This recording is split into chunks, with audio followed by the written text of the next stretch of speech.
The dirt was cold.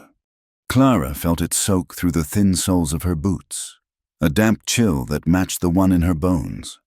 She was 18 years old, and she was standing over the second grave that had mattered. The first had been her mother's, long ago. This one was her husband's. She kept her head bowed, the black wool of the borrowed mourning dress scratching her chin. She stared at the fresh-cut pine of the coffin lid, waiting for the men to shovel the wet, heavy earth over it. A part of her was waiting to feel something. Sorrow, perhaps, or guilt, but there was only the cold and a vast, hollow quiet in her chest. Behind her, the town watched. She could feel their eyes, sharper than the late autumn wind. They were not mourning Jacob Stone. They were staring at the widow. The whispers had started before Jacob's body was even cold. "Heard he fell," one would say. "Hit his head on the hearth." "Heard she pushed him," another would answer. Always had a defiant streak. That one, too wild. "He was a hard man," a woman might venture, quiet-like. Hard or not, a wife does not lift her hand to her husband. It's unnatural.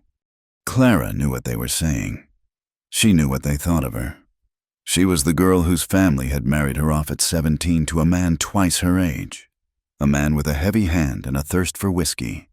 A man who bolted her door from the outside. And now she was the girl who had killed him. She hadn't, not really. He had come home in a rage, his face red, smelling of the saloon. He had grabbed her, and she had shoved him away, just shoved. She had been doing it for months, but this time, he was drunker than usual. He stumbled backward, his boot catching on the bare rug. The sound of his head striking the stone hearth was dull, final, a sound she would never forget. She had stood there for a full minute, her heart hammering, before she even breathed. And the first thing she felt, God forgive her, was not fear, it was relief. Now, the last shovelful of dirt fell. The preacher, a stern man named Mr. Davies, closed his Bible. "Ashes to ashes," he muttered, and turned away, eager to get out of the cold. The small crowd dissolved, pulling their coats tight, hurrying back to their warm parlors, their judgments already set. Clara was left alone. She did not move until her father, Josiah, put a hard hand on her elbow. "Come, girl," he said. His voice was not kind, it was iron. She walked beside him, back to the house that had been hers and Jacob's, the house she now had no claim to. Her older brothers, Thomas and Matthew, were waiting on the porch. They looked at her the same way they looked at a lame horse, like a problem to be solved, a burden. "Go inside, Clara," Josiah said. "Put your things in a satchel, just what you can carry." "Where am I going?" Her voice was a croak. "We will discuss it inside." The parlor was cold. Jacob Stone's possessions were already covered in dust sheets. Her family sat her down on a stiff-backed chair. They did not sit near her. They stood, a tribunal of 3 dark-suited men, their faces hard with righteousness. "You have brought shame on this family," Josiah began, his voice flat. "First, the defiance, the arguments, the running away. We thought marrying you to Mr. Stone would settle you, give you guidance." "It did not," Thomas said, pacing. He was the eldest, a man who saw the world in terms of profit and loss. Clara was a loss. "Now, he is dead, and the whole town is talking. They say you are a murderess. That is a scandal we cannot afford." "I did not murder him," Clara whispered. Her hands were clenched so tight in her lap, her fingernails cut into her palms. He was not kind to me. He fell." "Silence," Josiah commanded. "It does not matter what you say. It matters what is perceived. You are a stain, girl. We cannot have you in this town. We cannot have you under our roof." "What will you do?" she asked, a thread of panic rising in her throat. Would they send her to an asylum, a prison? Matthew, the younger brother, the one who had once smuggled her sweets when they were children, spoke for the first time. He would not look at her. He studied his boot tips. "We have made an arrangement. There is a man, a trapper, lives up in the Rockies, west of here." Clara's blood ran colder than the graveside dirt. "The mountains?" "His name is Elias Crow," Thomas said, satisfaction in his voice. He had solved the problem. "He is an old scout, keeps to himself, hasn't been seen in town in near 5 years. He trades pelts for supplies through an intermediary." Elias Crow. The name was a dark legend. A man whispered about. They said he was half mad. They said he had killed men during the Indian Wars, and that he had killed men since. A recluse, a brute. "You are sending me to him?" The panic was choking her. "Why? Why would he take me?" "He requires provisions for the winter," Thomas said, pulling a list from his pocket. "We offered him a trade: 2 barrels of whiskey, 50 pounds of flour, coffee, salt, and a new repeating rifle with ammunition." Clara felt the bile rise in her throat. She was a bargaining chip, traded like livestock. "In exchange," Thomas finished, "he will take you in, keep you. What you do up there is between you and him. You will not return. You will not use our name. You are no longer our concern." "It is a punishment, Clara," her father said, his voice ringing with the terrible justice of the Old Testament. "You have shamed your husband's memory, and you have shamed your blood. Perhaps the wilderness will teach you the humility you have refused to learn." She looked from her father's cold eyes to Thomas's calculating stare, to Matthew's averted gaze. There was no mercy here. There was no love. There was only shame, and she was the one who had to carry it. "When?" she whispered. "Now," Thomas said. "A freight wagon is waiting." The journey was a blur of misery. She sat in the back of a wagon driven by a hired man named Peters, who had been paid well to take her and the supplies and to keep his mouth shut. He never spoke a word to her. He just drove. For 3 days, they climbed. They left the flat, brown plains and entered the foothills, winding through canyons of red rock. The air grew thin and sharp. The road, which had been a set of ruts, dwindled to a game trail, and then to nothing but a dangerous path over scree and through dense, dark pine. The world she knew disappeared behind a wall of granite. On the 4th day, the wagon could go no further. The trail was blocked by a rock slide. "This is it," Peters said, his first words to her in all that time. He gestured to the towering wall of trees and rock that rose up into the clouds. "This is his land. Crow's." "But where is the cabin?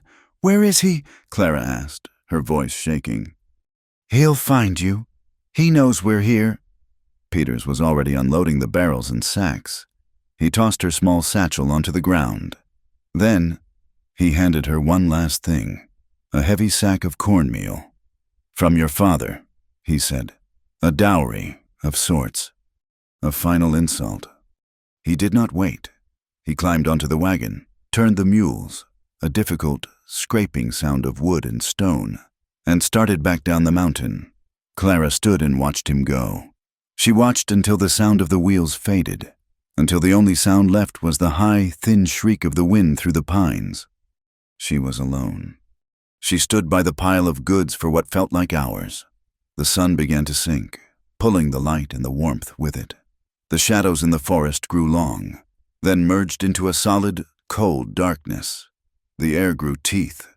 She pulled her thin shawl tighter, her body starting to tremble, a deep, rattling shiver that came from terror as much as the cold. This was her exile. She was going to die here. A wolf would find her, or the cold would take her, and the family's shame would be buried under the snow. She sank onto her satchel, the coarse sack of cornmeal at her feet. She was too tired to stand, too terrified to cry. The world had shrunk to this one patch of muddy ground and the looming, silent trees. Dusk turned to true dark. The forest was not quiet. It was full of clicks, snaps, and rustles. She closed her eyes. A snap of a twig, heavier than the rest, made her eyes fly open. He was just there. He had made no sound. One moment, there was nothing but trees. The next, a man stood 20 feet away, a shape blacker than the shadows. He was tall and broad, but he stood with a lean to his left side. A hat was pulled low, hiding his face, but she could feel the weight of his gaze. He did not speak. He just looked at her, then at the supplies. Clara could not breathe. This was Elias Crow, the beast, the madman. He stepped forward. In the gloom, she saw the rifle he carried, held loosely in one hand. He stopped at the barrels of whiskey. He kicked one, a solid thud. He nodded once, as if confirming the payment. Then, his gaze fell back to her. She was a small, muddy bundle, trembling so hard she could hear her own teeth chatter. He looked at her for a long, heavy minute. She expected him to speak, to command her, to grab her. He did none of those things.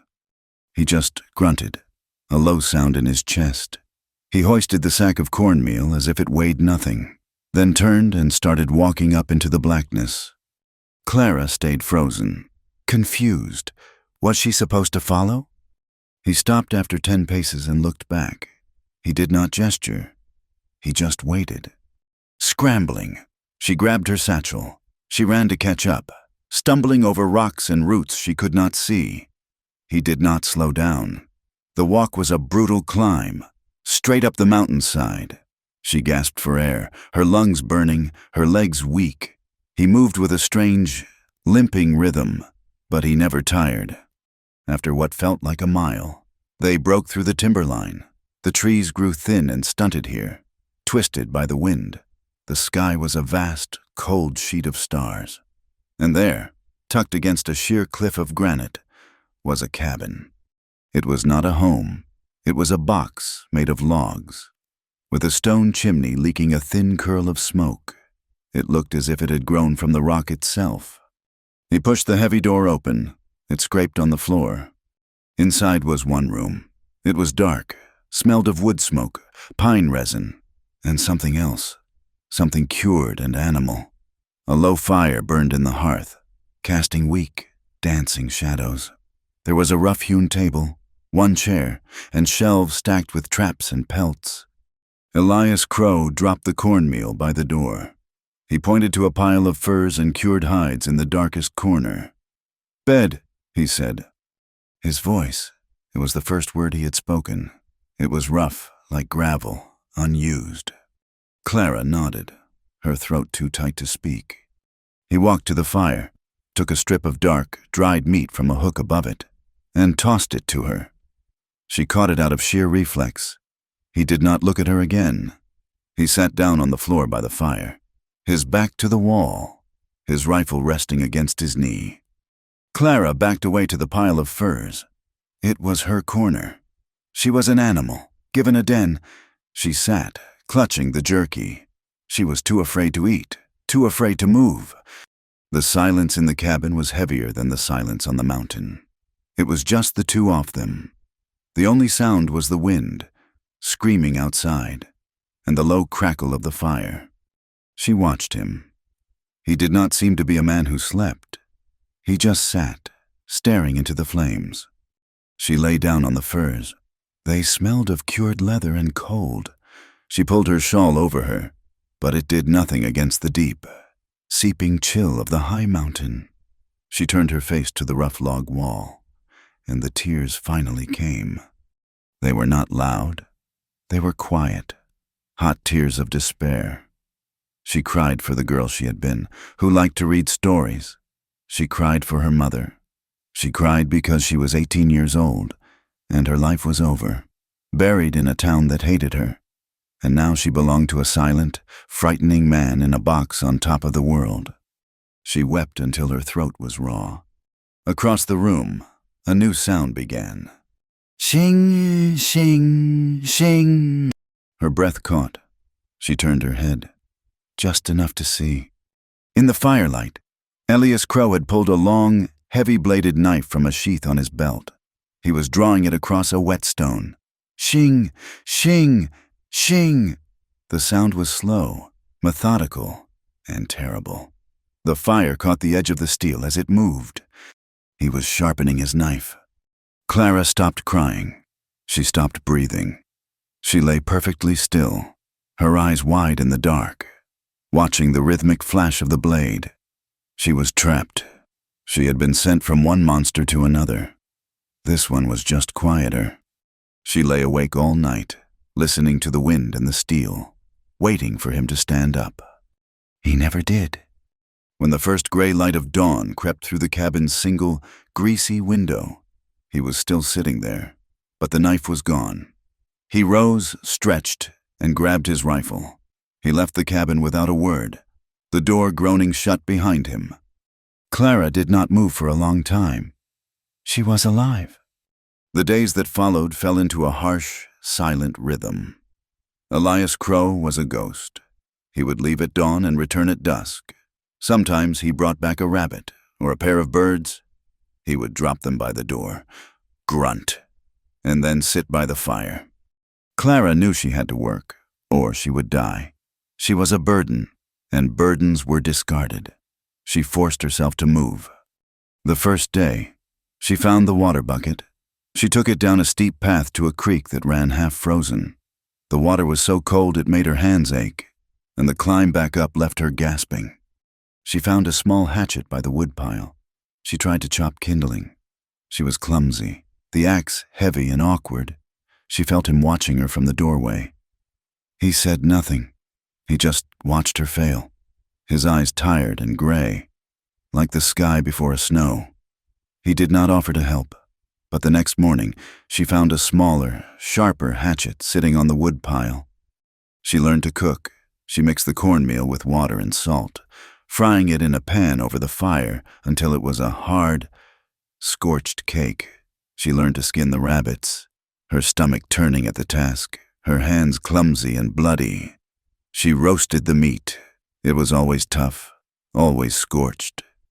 They ate in silence, on opposite sides of the hearth. He never thanked her. He never complained. He just ate.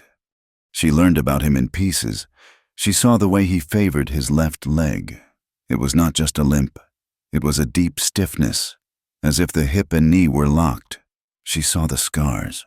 When he hunkered down by the fire to clean his rifle, his shirt pulled tight, and she saw the map on his back through the worn fabric. Long, puckered lines, as if he had been torn apart by a bear and stitched back together by an unsteady hand. She pieced together what her brothers had said with what she saw. Ex-scout, Indian wars, ambush.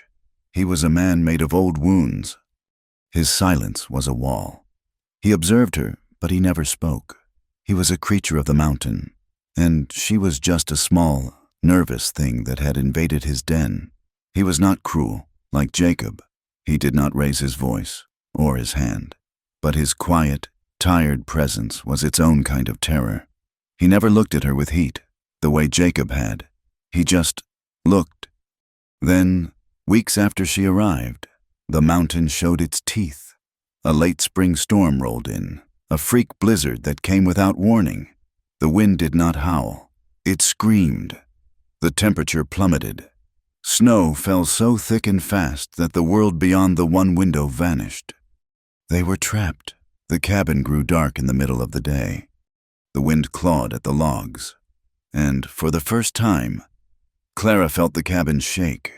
The cold was a physical thing, pushing through the chinking. That night, the storm brought the memories back. Clara slept, but she did not rest. She dreamt she was back in Jacob's house. The doors were locked. She could hear his heavy boots in the hall. She heard the sound of his belt buckle. He was coming for her. She bolted upright with a choked scream. "No!" Her heart was a fist pounding her ribs. She was shaking, gasping for the cold air. She was not in Jacob's house. She was in the cabin. The fire was low, casting shadows that looked like grasping hands. Across the room, Elias was awake. He was always awake. He sat in his usual spot, his rifle across his lap, watching the storm through the window. He turned his head. His face was a mask of shadows. Clara could not stop shaking. The dream was too real. The terror was still on her. She felt a sob rise in her throat, a hopeless, animal sound. She wanted warmth.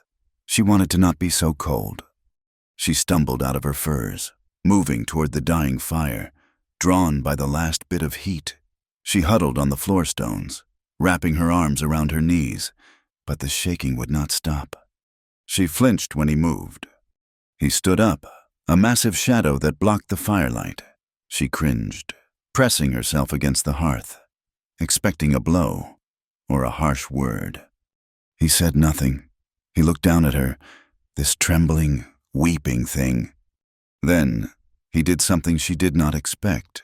He reached for the heavy, thick bearskin that was his own blanket, the one he wrapped around his shoulders when he sat. In one smooth motion, he took it and draped it over her, covering her from her head to her feet. It was heavy, it was thick, and it was warm, holding his body heat. It smelled of him, of smoke and pine and leather. He did not touch her. His hands never brushed her skin. He just gave her the blanket.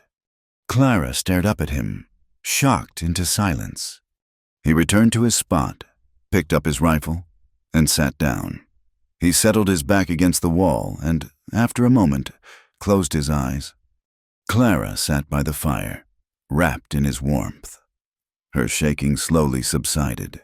He had given her his own covering, but he had kept his distance.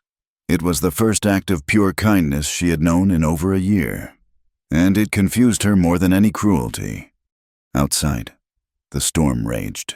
Inside, for the first time, Clara did not feel like she was going to die. The storm broke, and when it did, something in Clara seemed to settle. The wind stopped its screaming, and the deep, high mountain silence returned. But it was different now. After the night he had given her his bearskin, the silence in the cabin no longer felt like a threat. It felt like a space. She began to live, not just survive. The fear that had kept her frozen for weeks, the terror of the man and the wilderness, it did not go away. It just moved over to make room for the work. She rose before him now, stirring the embers in the hearth. She made the coffee, bitter and strong, the way he liked it. She learned to bake a heavy, dense bread from the flour her family had sent, baking it in the Dutch oven he kept buried in the coals.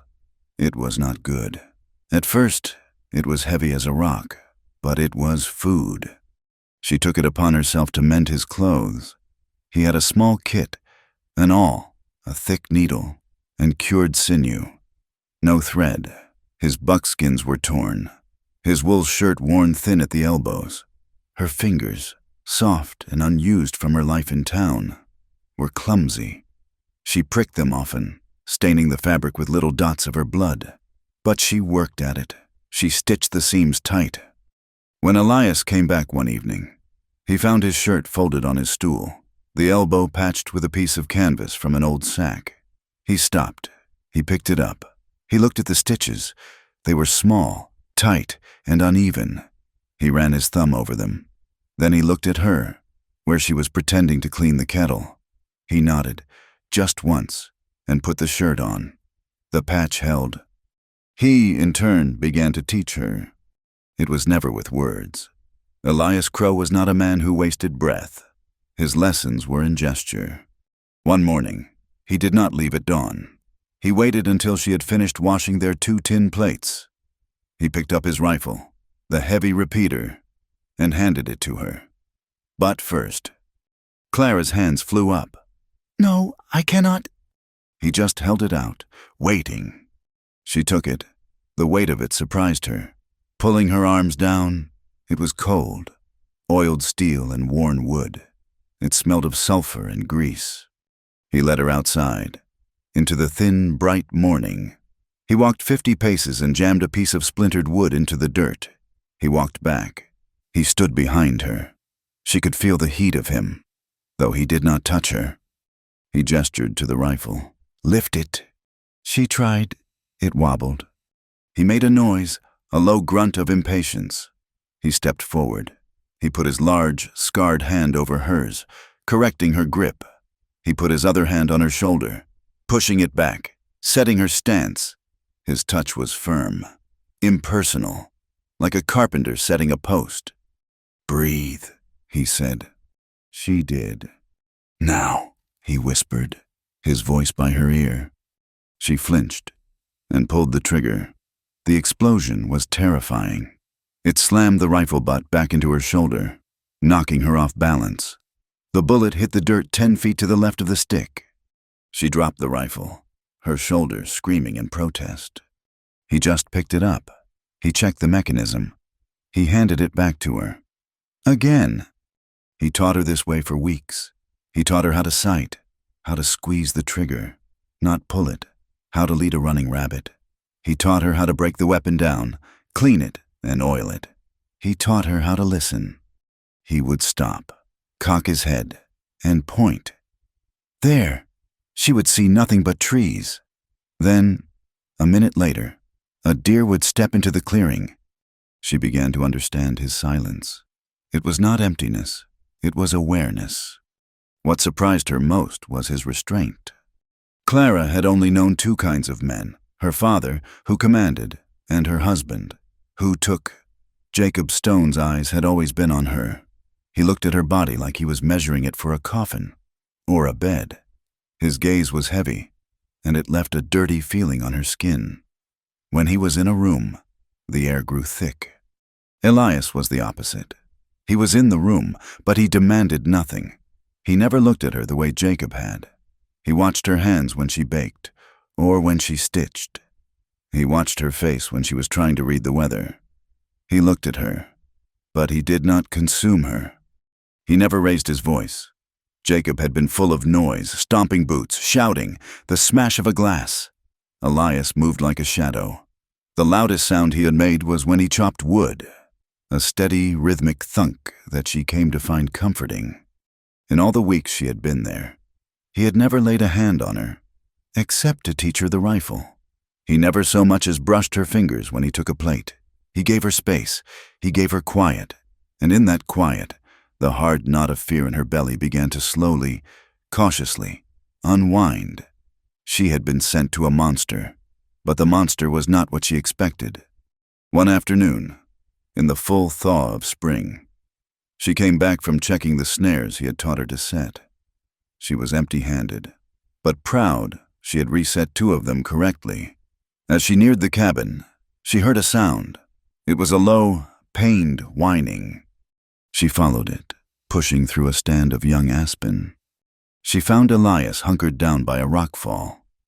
He had not heard her. He was bent over something small and red on the ground.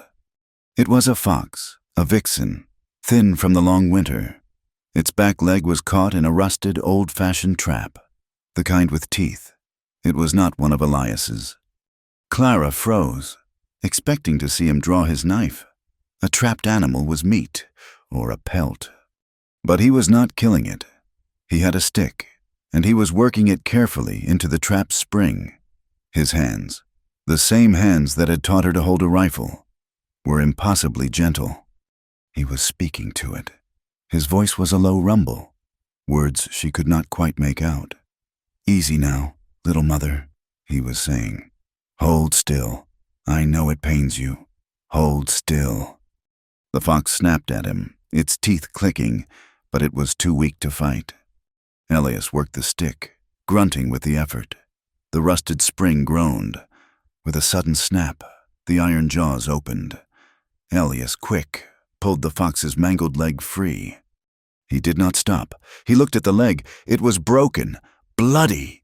He sighed, a deep, weary sound. He pulled a strip of dried leather from his pouch, then looked around, found 2 straight, strong twigs. He lined them up on the fox's leg, making a splint, and began to wrap it, tight and sure. Clara must have made a sound, a small gasp. Elias went rigid. His head snapped up. He saw her. His face changed. The tenderness vanished, replaced by a hard, guarded mask. He looked angry. He looked ashamed, as if she had caught him in a moment of terrible weakness. He stood up, towering over the little fox. He wiped his bloody hands on his trousers. He gave her a hard, cold look. then pushed past her and stalked back toward the cabin. Clara watched him go. She looked down. The fox, now free, whimpered. It tried to stand, then dragged itself, and its new splint, into the bushes. Clara followed him back to the cabin. Her heart was beating in a strange, unfamiliar way. She had seen tenderness in the man who was feared by all. She had seen him mend something broken. And that, more than all his silence and scars, scared her. It stirred something in her chest, a warm, aching feeling she had no name for. It felt dangerous. Softness was dangerous. Kindness was a trap. She knew that. But she kept seeing his hands, gently wrapping the broken leg. The cabin was small. In his corner, on a shelf he had built into the logs, were his few possessions: a honing strap, a tin of rifle oil, a box of cartridges, and 2 books. One was a thick leather-bound Bible, its cover warped by damp and time. The other was a small, thin book of poems, its blue cover faded to gray. One evening, while he was outside skinning a rabbit, she picked up the book of poems. She opened it. The pages were brittle.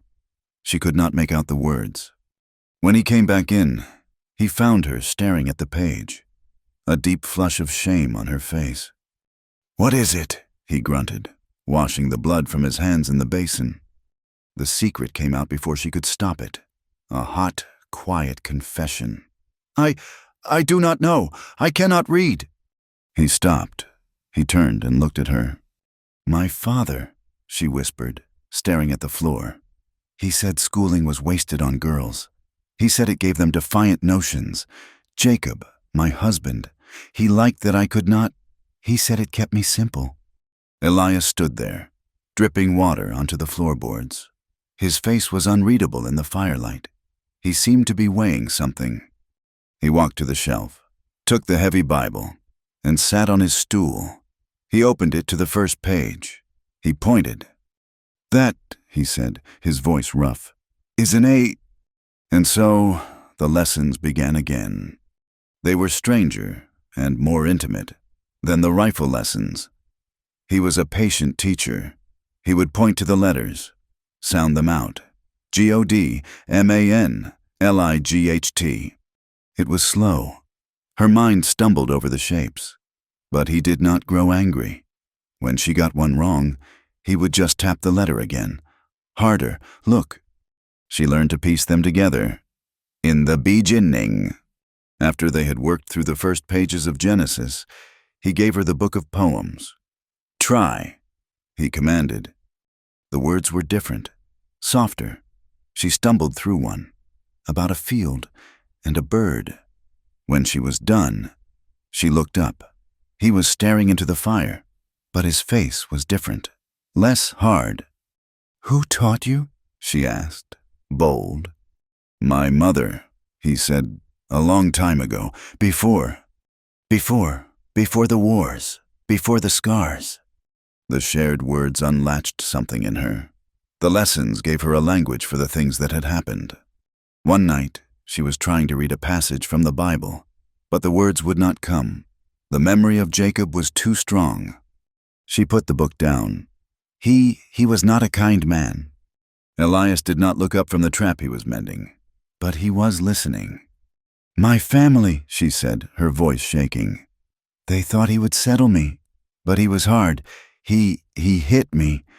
Elias's hand stopped working. "The first time I burned the stew, he backhanded me. I fell. He looked so scared. After, he begged my forgiveness. He brought me a ribbon." She touched her hair. "The next week, he did it again. No ribbon, that time." She was quiet for a long time. The only sound was the fire.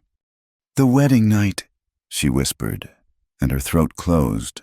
She could not say the word. She could not name what he had done. I asked him to wait.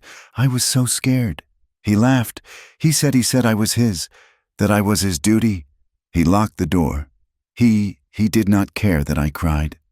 She was weeping now, silent tears tracking down her face. He liked to lock me in the sewing room. If I did not please him, if I did not smile right, he would lock me in for hours. It was so cold." Elias had put the trap down. He was staring at his own hands, which were clenched into white-knuckled fists on his knees. He looked like he wanted to break something. She finished, her voice a bare breath. "When he fell, when he hit his head, I was not sad. I was just glad it was over. God forgive me. I was glad." The confession hung in the air. She waited for him to judge her, to call her a killer, like her father had. Elias was quiet for a full minute. He flexed his hands, unclenching them. He finally looked at her. His eyes were dark, full of a deep, cold rage she had never seen.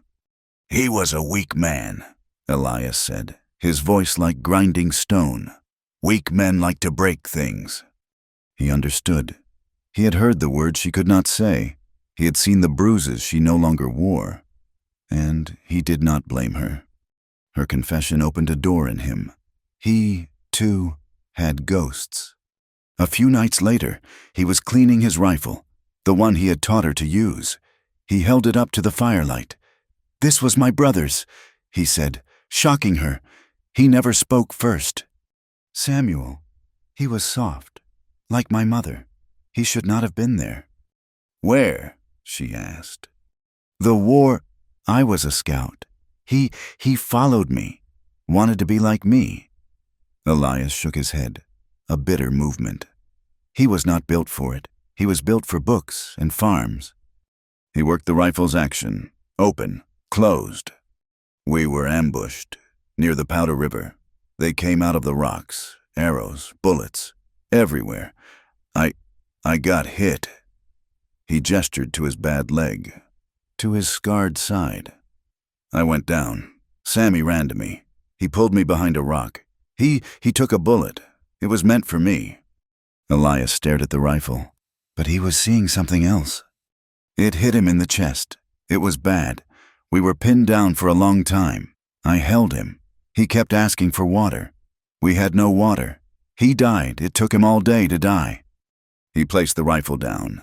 "I killed a lot of men, in the war, and after, you do it, because they tell you to. Then you get good at it, and then you cannot stop, even when the war is over." He looked at her, his eyes hollowed out by the memory. "I came up here. The world, it forgot me. I was glad to be forgotten. The trees, they do not lie. The mountain, it is hard, but it is honest." They sat in silence.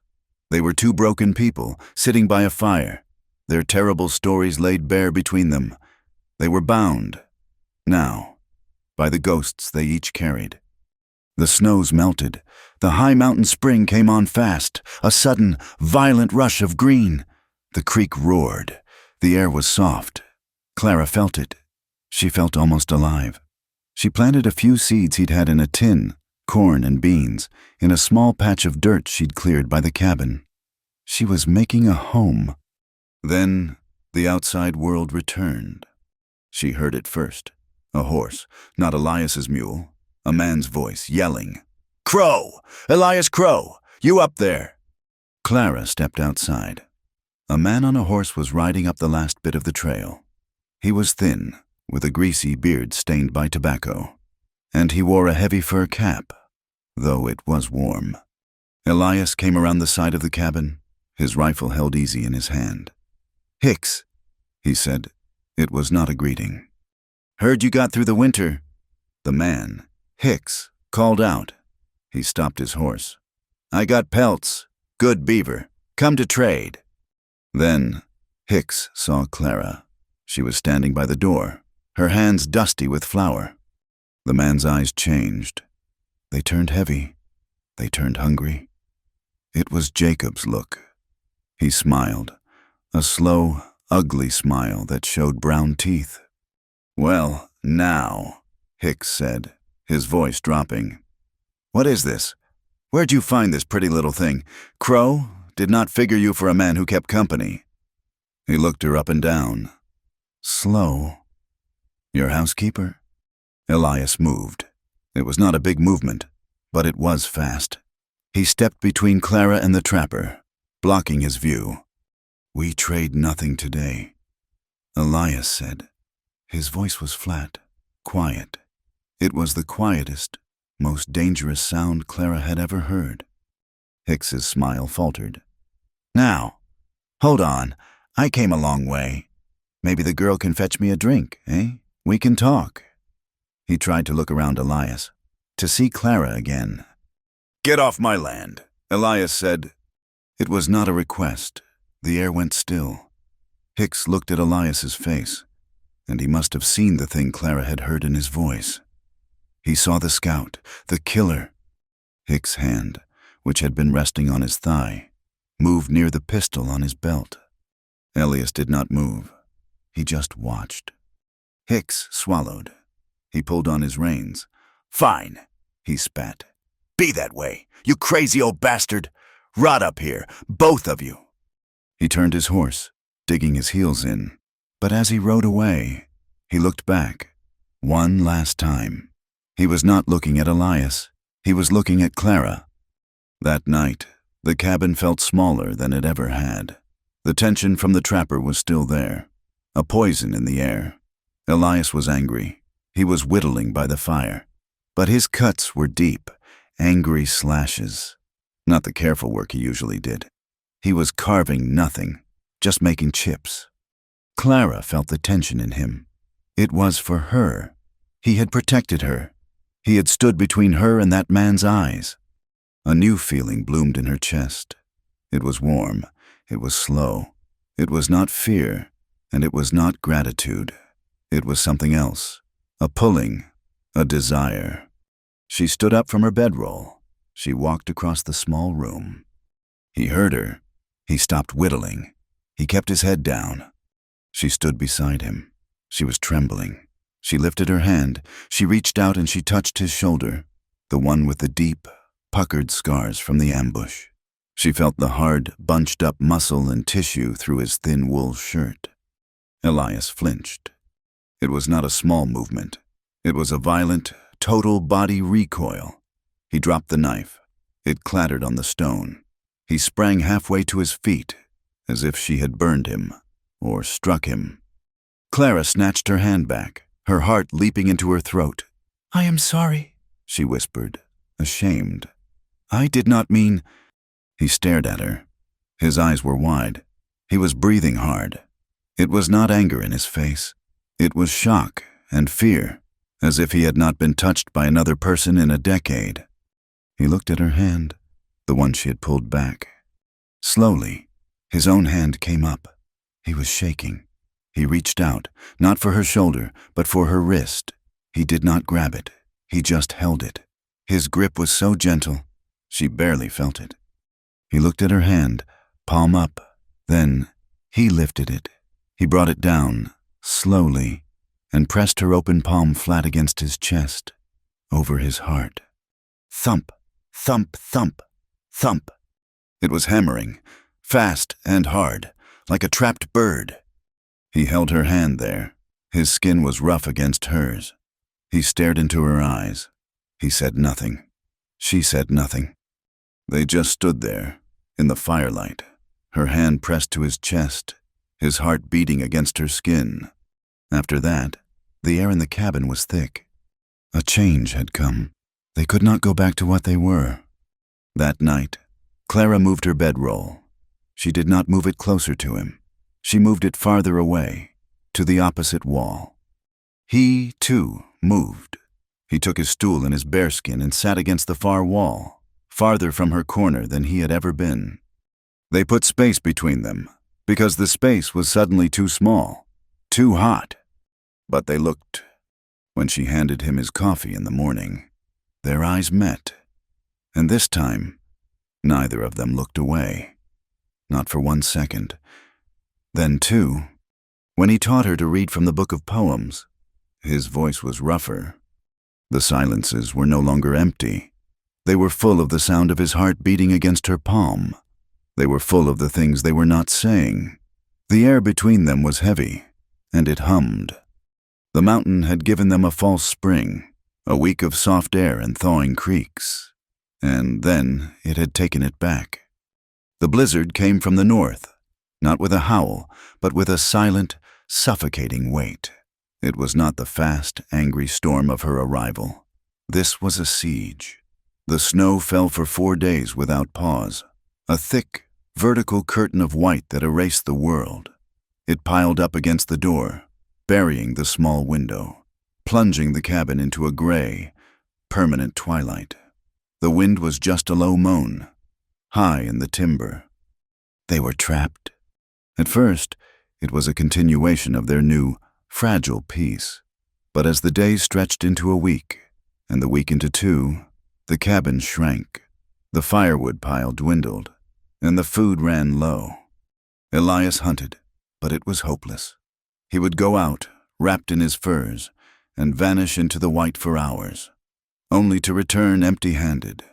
His face rimed with ice, the exhaustion clear in his lame leg.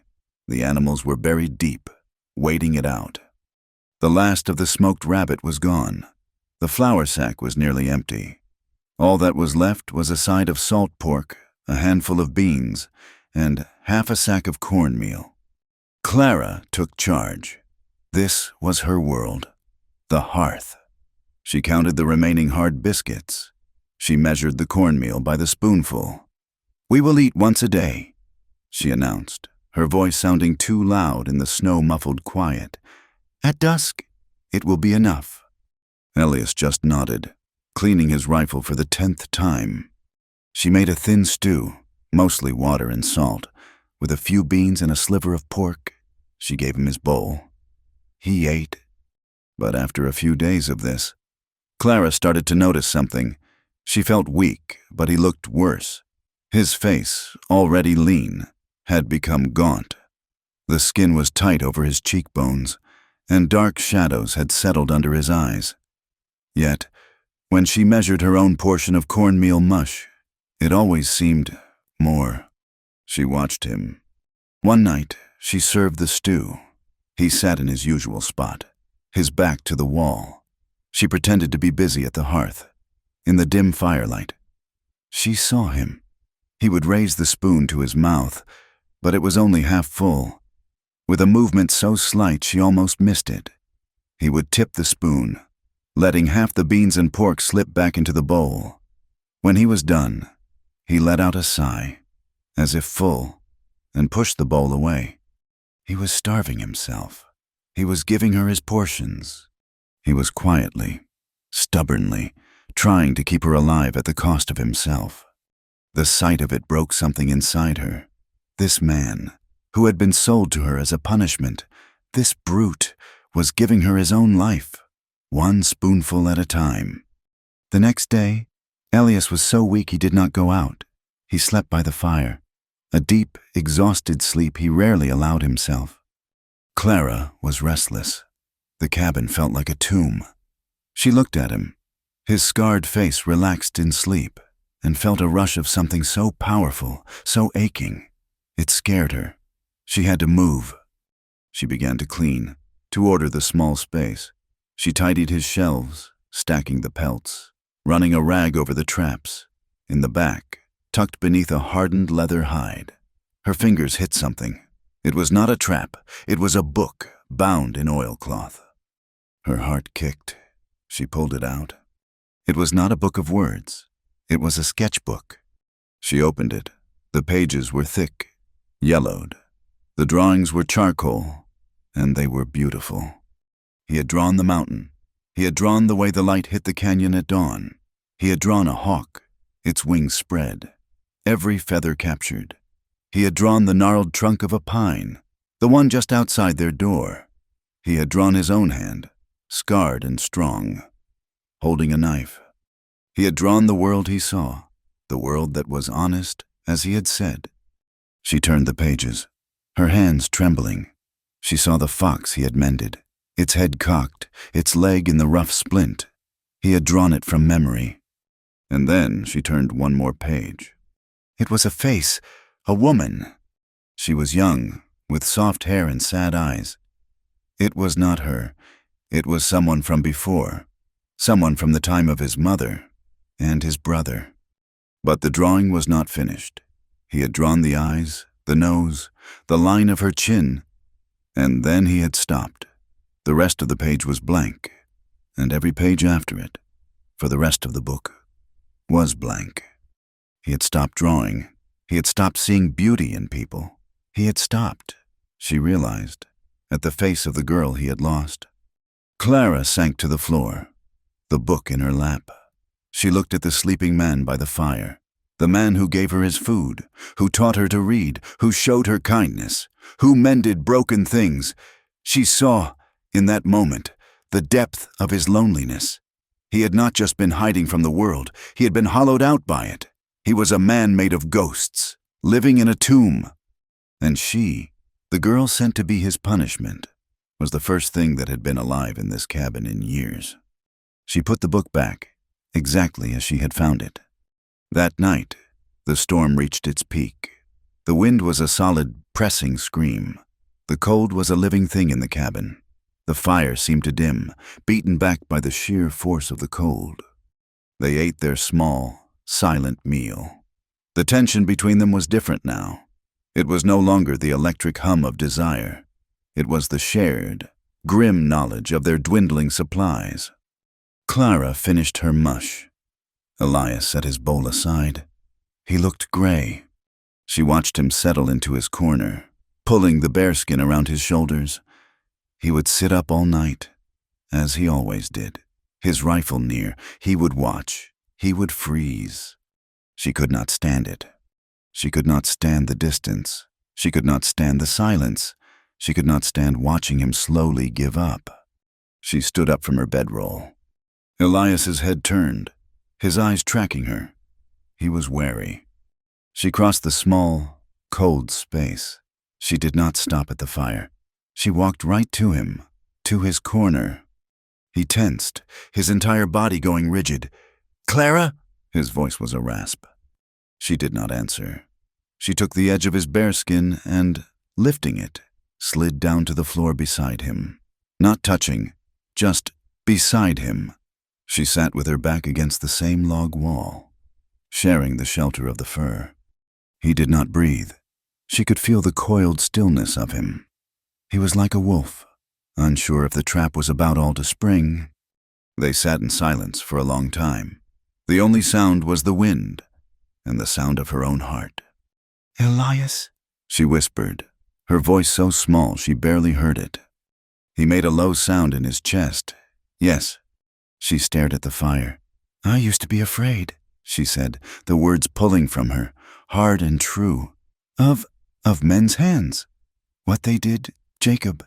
His hands were heavy." She saw his hand, the one not holding the fur, clench into a fist on his knee.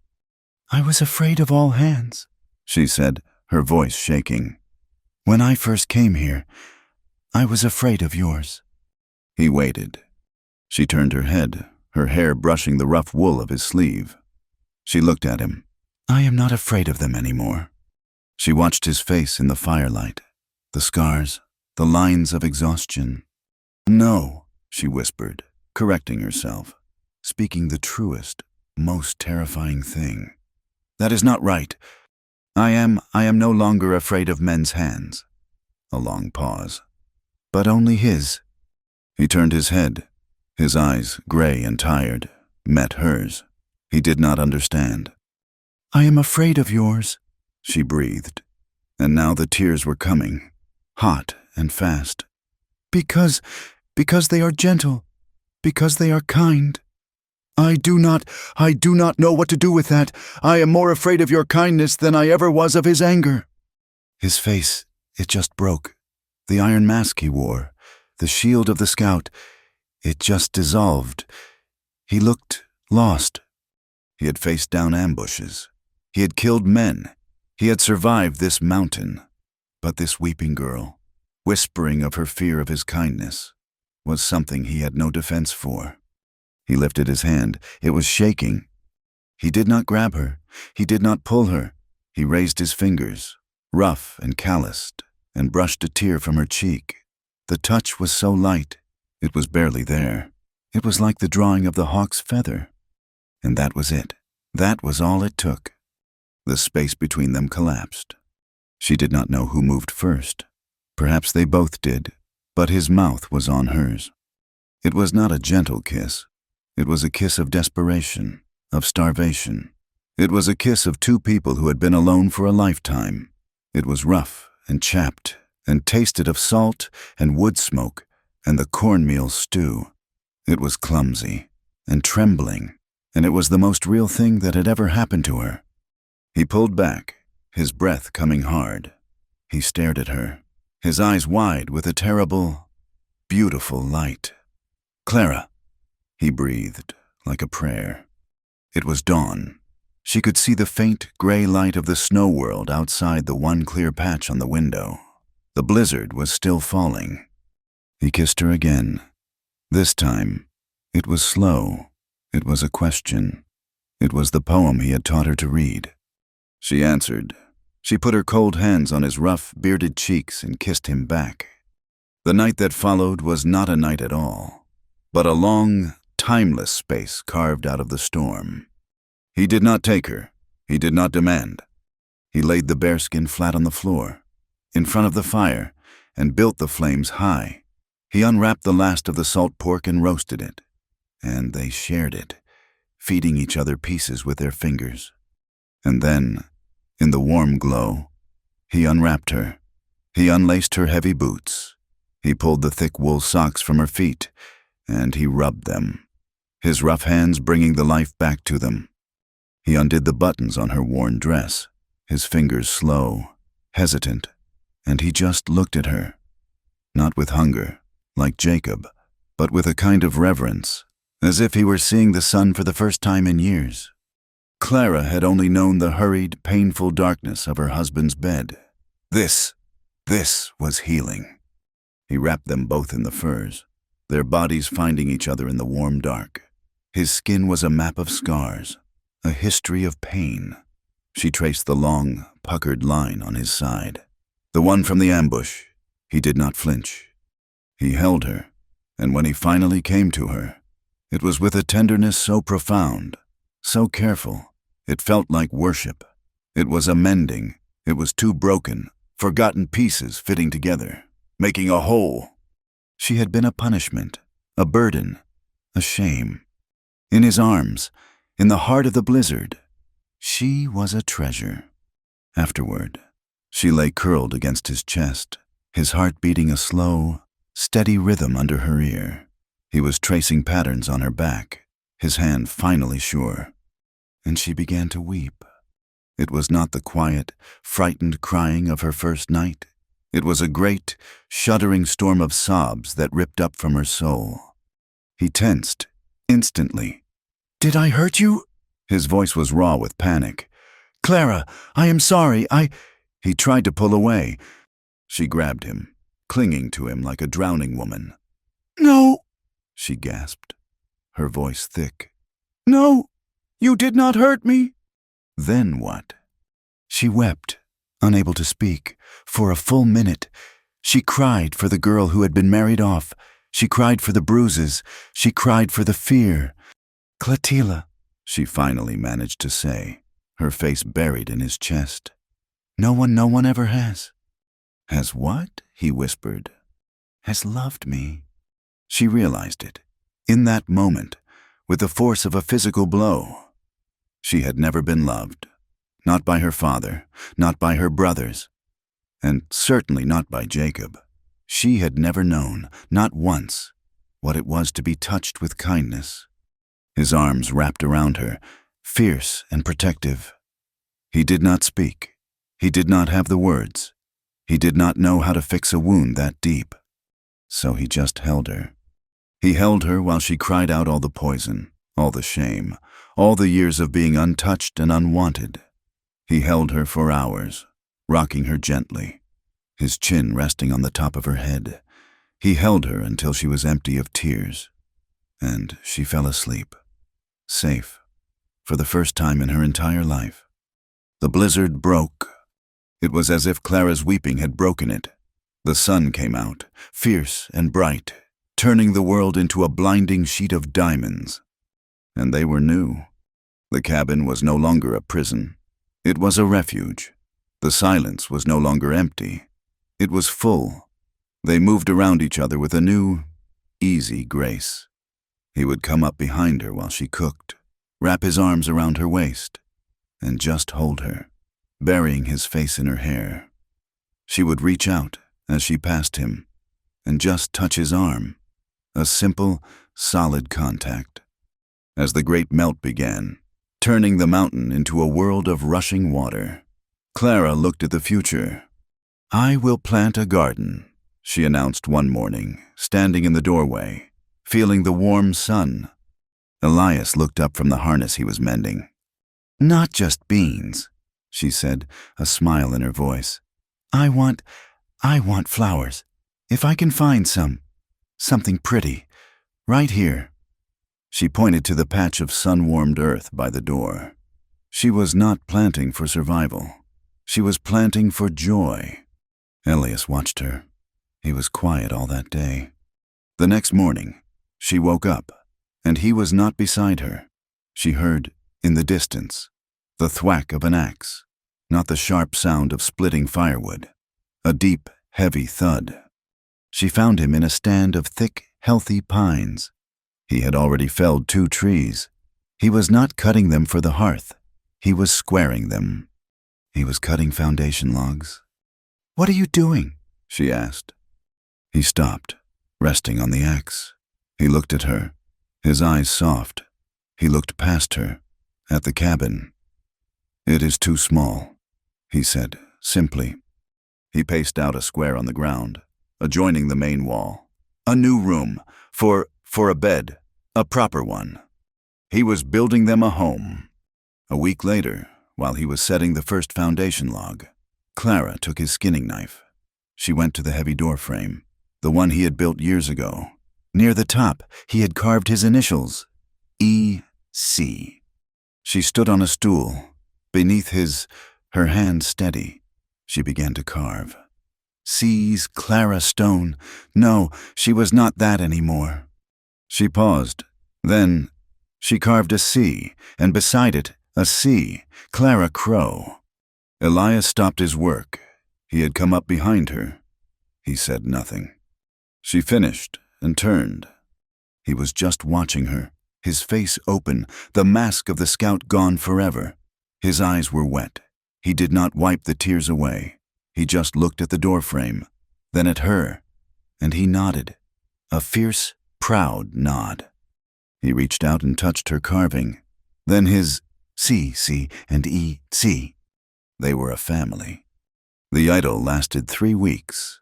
3 weeks of warm sun, hard work, and nights spent tangled in the firs, learning each other. Then she heard the horses. It was not a sound she was used to. It was more than one, and they were coming fast. "Elias!" she called. He was already at the door, his rifle in his hand. He stepped out. Clara was right behind him. 3 men rode into their small clearing. The one in front was Hicks, the trapper. His greasy smile was wider than before. "See?" he yelled to the men behind him. "Told you, right where I left him." Clara's blood went cold. She looked at the other 2.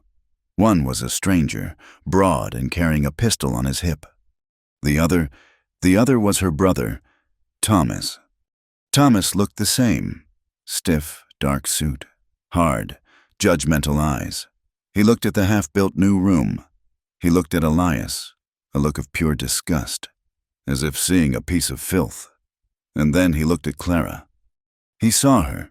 Her hair was loose, braided down her back. She was wearing a pair of Elias's old buckskin trousers, cut down to fit her. She was healthy. She was tan. She was not the pale, broken widow he had sent away. "Clara," he said. His voice was iron. "What has this animal done to you? Look at you. You look like a savage. We are here to take you home." "Told you, Mr. Stone," Hicks said, spitting tobacco. "Shacked up with him. Living in sin." Elias stepped forward, the rifle held low, but ready. "She is home," he said, his voice a low growl. "Leave." "You will not speak to me." Thomas snapped. He did not look at Elias. He looked only at Clara. "The shame you have brought first Jacob. Now this, get your things. You are a disgrace to our name." Clara looked at her brother's angry, righteous face. She looked at Hicks's leering smile. She looked at the cold eyes of the third man. They were the world she had known, a world of judgment and shame and locked doors. Then she looked at Elias, his scarred face, his quiet strength, the rifle in his hand, ready to defend her, the hand that had held her while she wept. She was not that girl anymore. She stepped out from behind Elias. She was trembling from her boots to her hair, but her voice, when it came, was clear. "No." Thomas's head snapped back, as if she had struck him. "What did you say, girl?" "I said no," Clara repeated, louder. She took a step toward him. "I am not going with you. This is my home. I belong here. I belong with Elias." The air crackled.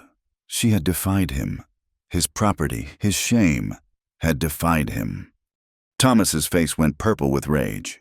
You whore!" He lunged. Before Elias could move, Thomas's hand arced through the air. He slapped her. It was not a small blow. It was a full-fisted, backhanded strike, meant to punish. The sound of it cracked through the quiet clearing. Clara was knocked from her feet. She fell hard, her head striking the dirt, her mouth filling with the taste of blood. Elias did not make a sound. But the click of the rifle being cocked and leveled was the loudest sound the mountain had ever heard. Thomas froze, his hands still in the air. He looked up. Elias Crow stood over Clara, the rifle at his shoulder, the barrel aimed directly at Thomas's heart. Hicks and the other man instantly raised their hands. Elias's face was not the face of the man who had held her. It was not the man who had drawn the bird. It was the face of the scout from the Powder River. His eyes were not gray, they were white-hot, and he was not trembling. He was perfectly deadly. Still, the rifle was steady. The black hole of the muzzle was aimed at the center of Thomas's chest, and Elias Crow's finger was white on the trigger. Thomas stood frozen, his hand still stinging from the slap. The trapper, Hicks, and the other man had their hands raised high. They had come to bully a hermit and drag a woman home. They had not come to die. The clearing was so quiet.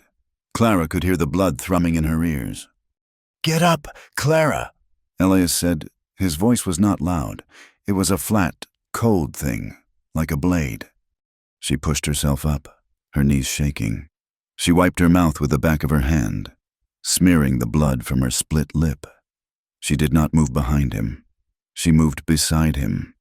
"You are a dead man, Crow," Thomas hissed, his face a mask of white rage and newfound fear. "You pull that trigger, and you will hang." "Maybe," Elias said, "but you will be in hell." "Now, easy, mister," Hicks said, his voice slick with false calm. Let's all just calm down. We was just talking." "The talk is done," Elias said. "Get on your horses and get off this mountain." "This is not over," Thomas said, backing away, his eyes darting between Elias and Clara. "You will not keep her. I will come back. I will bring the law. I will bring the sheriff." "Bring whoever you want," Clara said, her voice shaking but hard. "We have papers on you, girl," Thomas spat. "Accusations that you killed Jacob. You will hang with him. Kidnapping a fugitive." Elias just raised the rifle half an inch. It was all the answer he gave. Thomas scrambled onto his horse. Hicks and the other man needed no more encouragement. They backed their animals away, their eyes never leaving the rifle. "You will rot up here, Clara," Thomas screamed, a final, parting curse. "Rot with that animal." They turned and spurred their horses, crashing back down the trail, the sound of their retreat loud in the sudden silence. Elias did not lower the rifle until the last sound of the horses was gone, swallowed by the wind. He let the gun down, his hands, which had been perfectly steady, began to shake. A fine tremor from the rage. He turned to Clara. He reached out, his hand hesitating, and gently touched her split lip with his thumb. His face, which had been the killer's, was his again. Worried, tired.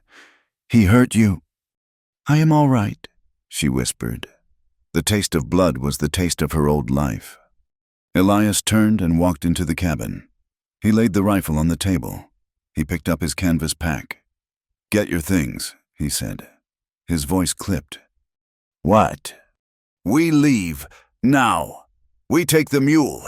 We can be over the ridge by sundown. They will never find us." He was in scout mode, seeing angles, escape routes, dangers. Clara stood in the doorway.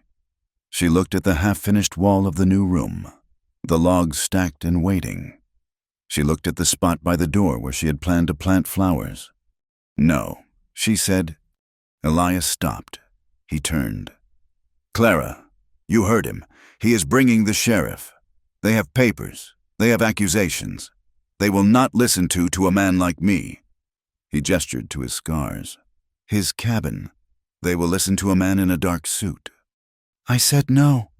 Her voice was stronger this time. She walked into the cabin, past him, and put the kettle on the fire, her hands trembling so hard she sloshed water. "Clara, this is not a game. They will hang me." She rounded on him. "And what if we run? What then? Elias? We run to Idaho? They find us. We run to Oregon. They find us.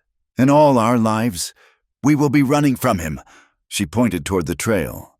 "From my family. From my shame." She stepped close to him, her eyes blazing, the smear of blood on her chin making her look fierce. "I have been shamed my entire life. I was ashamed of my father for being a girl. I was ashamed for being defiant. I was ashamed for what Jacob did. I was ashamed for how he died.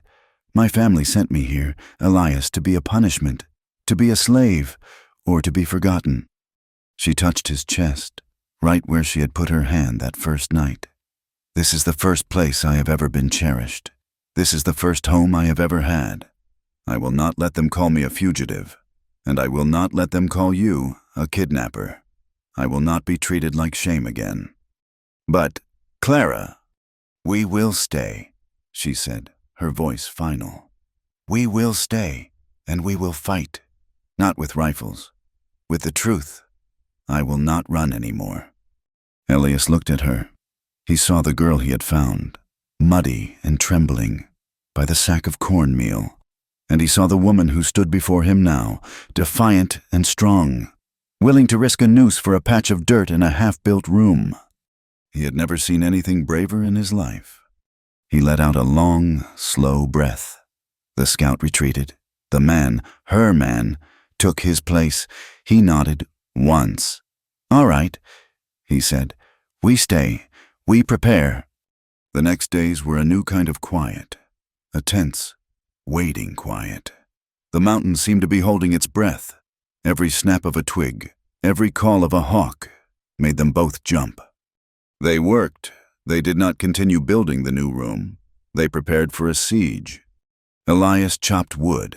He chopped until his bad leg was dragging, until his hands were raw. He stacked the wood high, near the door and the window. Not just for the fire, but for cover. It was a soft-walled fortress. Clara spent her time at the hearth. She took the last of their flour and baked all of it into hardtack, dry and dense, food that would last. She boiled and salted strips of meat, packing them tight. She cleaned and loaded the rifles. She had his, and he had a second, older one he kept above the door. She lined up the cartridges, brass and lead, on the table. They looked like soldiers. The work was hard, but it bound them. They moved as a team, handing each other the axe, the kettle, the bullets, often without a word. On the third day, Elias took her outside. He led her past the woodpile, past the rockfall, to a place where the trees grew so thick the ground was a mat of dark needles. He pushed aside a curtain of low-hanging pine boughs. Behind it was a trail. It was not a trail a man could see. It was a space between the rocks, a path a deer might use. "This is the west slope," he said. "It goes down, hard. It is dangerous, but it crosses the ridge. They will not look for you there." "Elias, I am not leaving you." "You must listen," he said, his voice firm. He went back to the cabin. He knelt by the floorboards near her bedroll and worked a board loose. Underneath was a small, hollow space. He took her small satchel, the one she had arrived with. Inside it, she kept the book of poems he had taught her to read, and a small, worn Bible her mother had given her, the only thing she had of her. Elias wrapped the satchel in a piece of oilcloth. If they are too many," he said, his voice low. "If I cannot hold them, I will make a noise, a sound. You will take this, you will take the mule, you will go to this trail, and you will not look back." He put the satchel in the hollow space and replaced the board. Clara felt a cold dread. "You are planning to die?" He stood up and took her face in his rough hands. "I am planning for you to live," he said, and kissed her, a hard, desperate kiss that tasted of fear and resolve. The waiting was the worst part. The days were bright, clear, and silent. The nights were dark, and every hoot of an owl was a signal. They were driven into each other, into the small, warm world of the lamplight. They spoke in whispers, as if their words might carry down the mountain. They cooked their small meals, sat by the fire, and held on to each other. The closeness was desperate. It was a fierce, quiet thing, a defiance against the world that was coming for them. In the dark, wrapped in the furs, their bodies would find each other. Not just with the slow tenderness of before, but with a deep, wordless need to affirm that they were alive. It was a way of holding on, of making love in whispers while the world waited to tear them apart.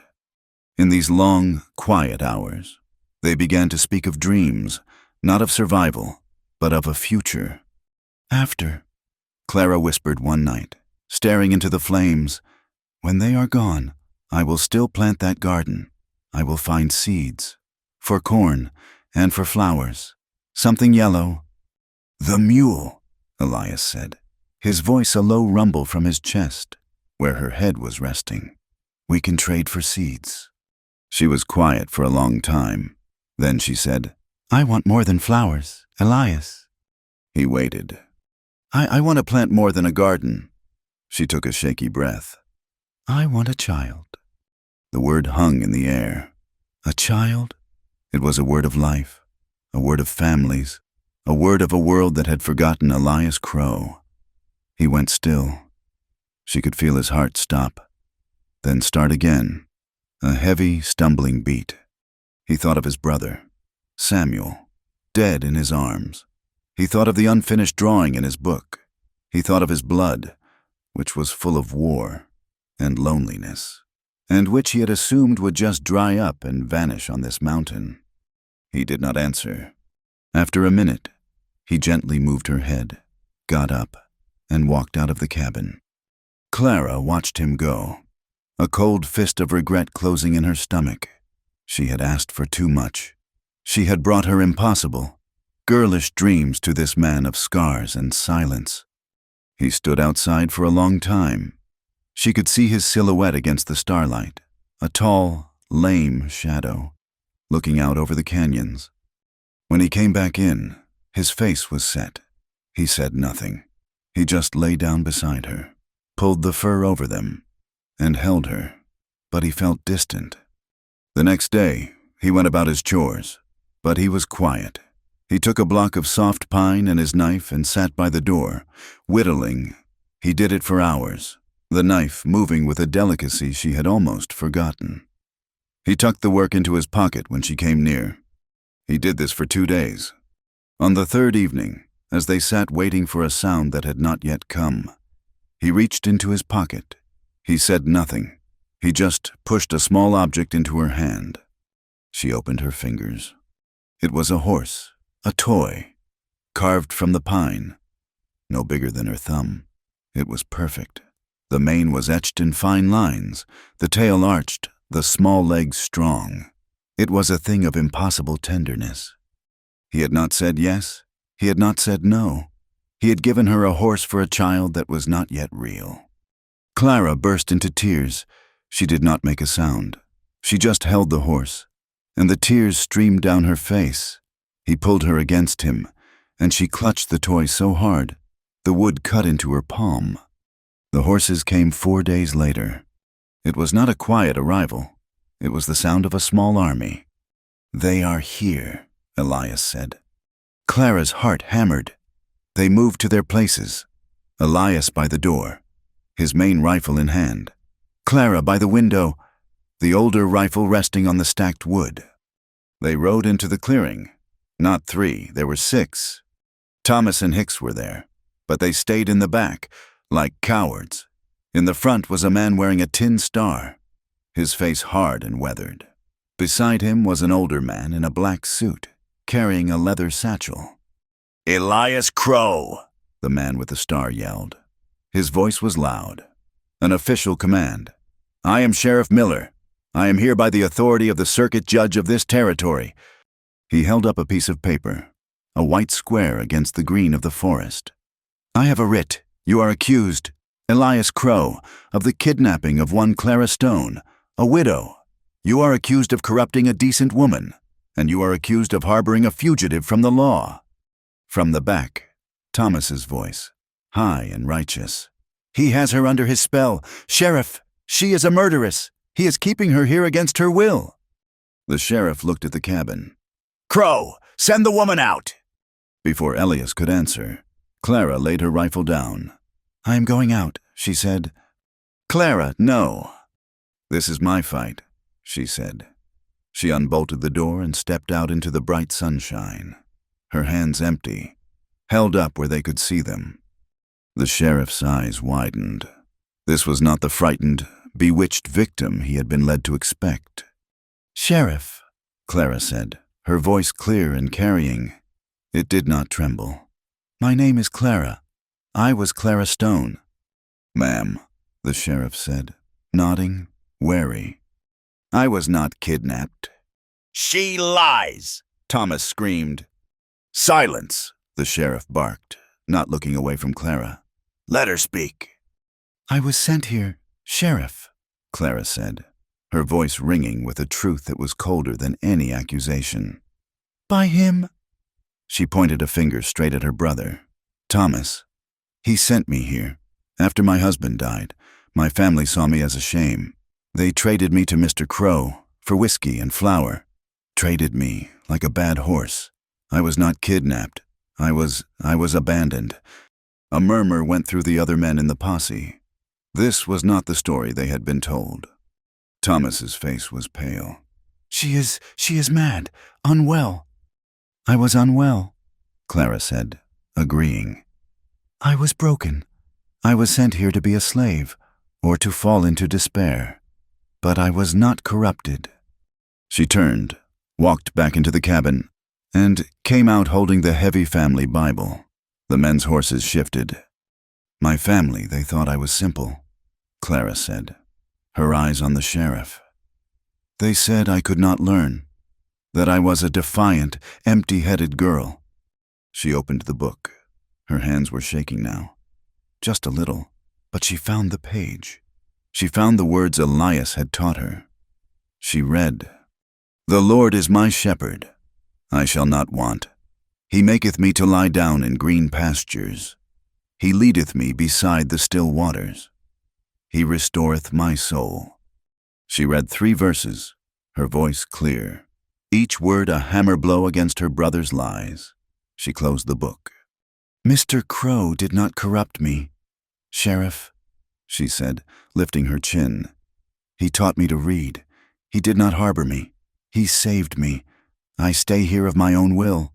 I stay here because, for the first time in my life, I am home." The clearing was silent.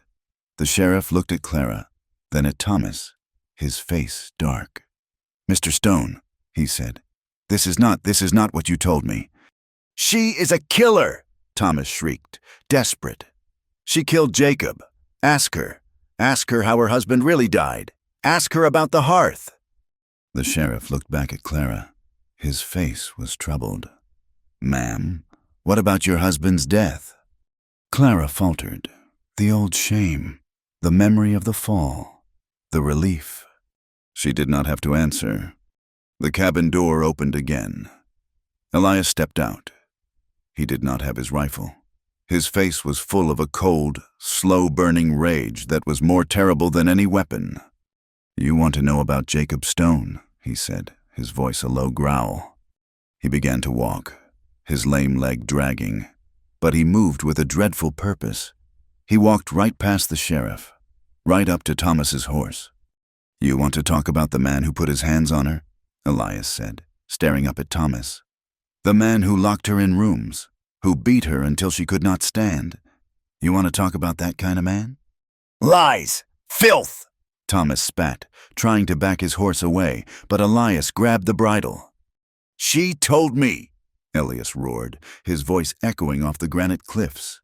"She told me how he came home that night, drunk, how he grabbed her, how he hit her, how he struck her head against the hearth."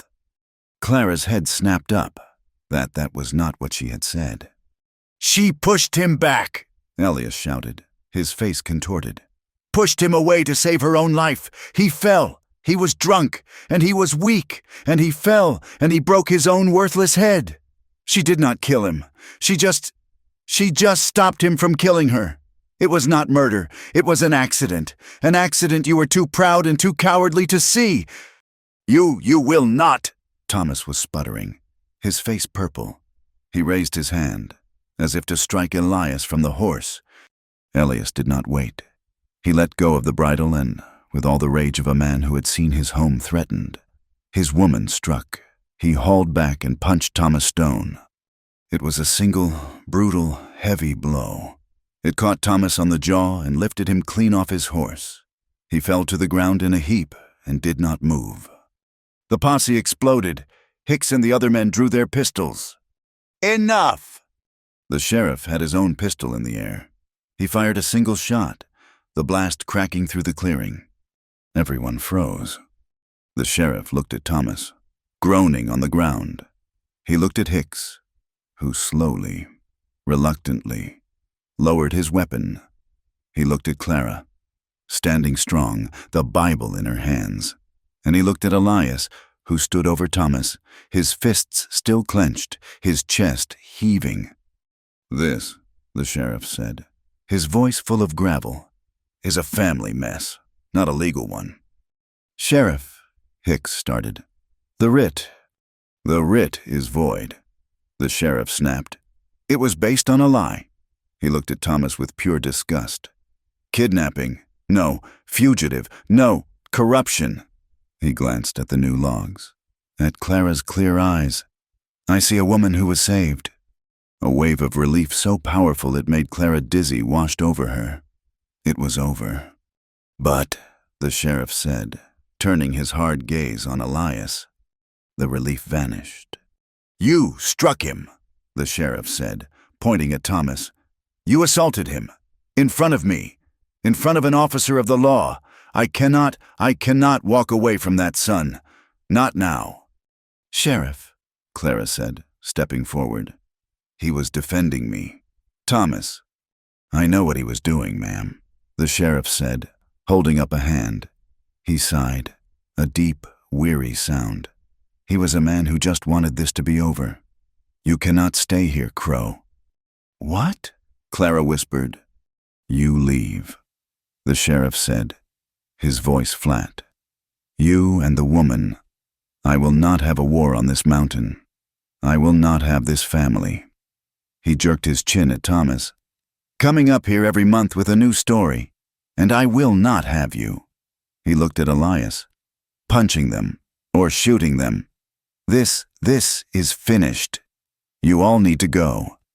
"You are casting us out," Clara cried. "This is our home." "I am giving you a choice." "Ma femme," the sheriff said, his voice hard as iron. "You have 1 week, 7 days. You pack what you can carry, and you ride west. You go over that ridge.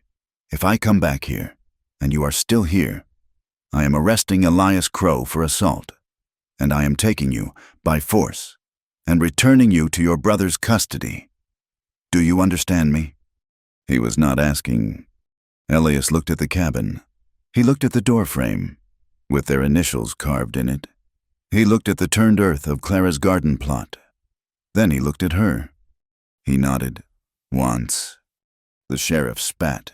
"Hicks, get that fool on his horse. We are done here." He turned his horse and, without another word, led the posse away, leaving a groaning Thomas to be dragged onto his saddle. They left. They were alone. They did not speak. The victory had tasted like ash. The work of building stopped. The work of leaving began. It was a slow, heartbreaking task. They packed the mule, the blankets, the kettle, the pan, the axe, the ropes, the traps, the ammunition, the food they had so carefully rationed. Clara took her satchel from beneath the floorboard. She held the small carved horse in her hand before tucking it deep inside, beside her mother's Bible. The cabin looked empty again. A box, a shell.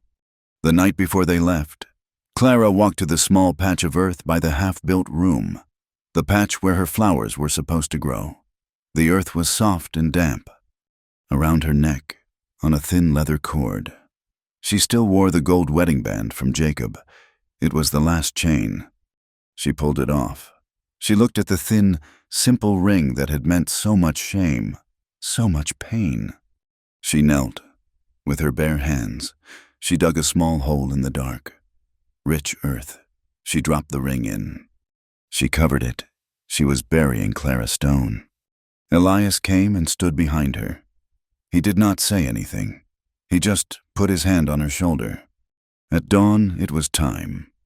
The mule was loaded. The cabin was empty. Clara took one last look. She looked at the doorframe. E.C. and C.C.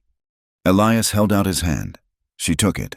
He helped her up onto the mule, then took the lead rope. He settled his rifle on his shoulder. He did not look back.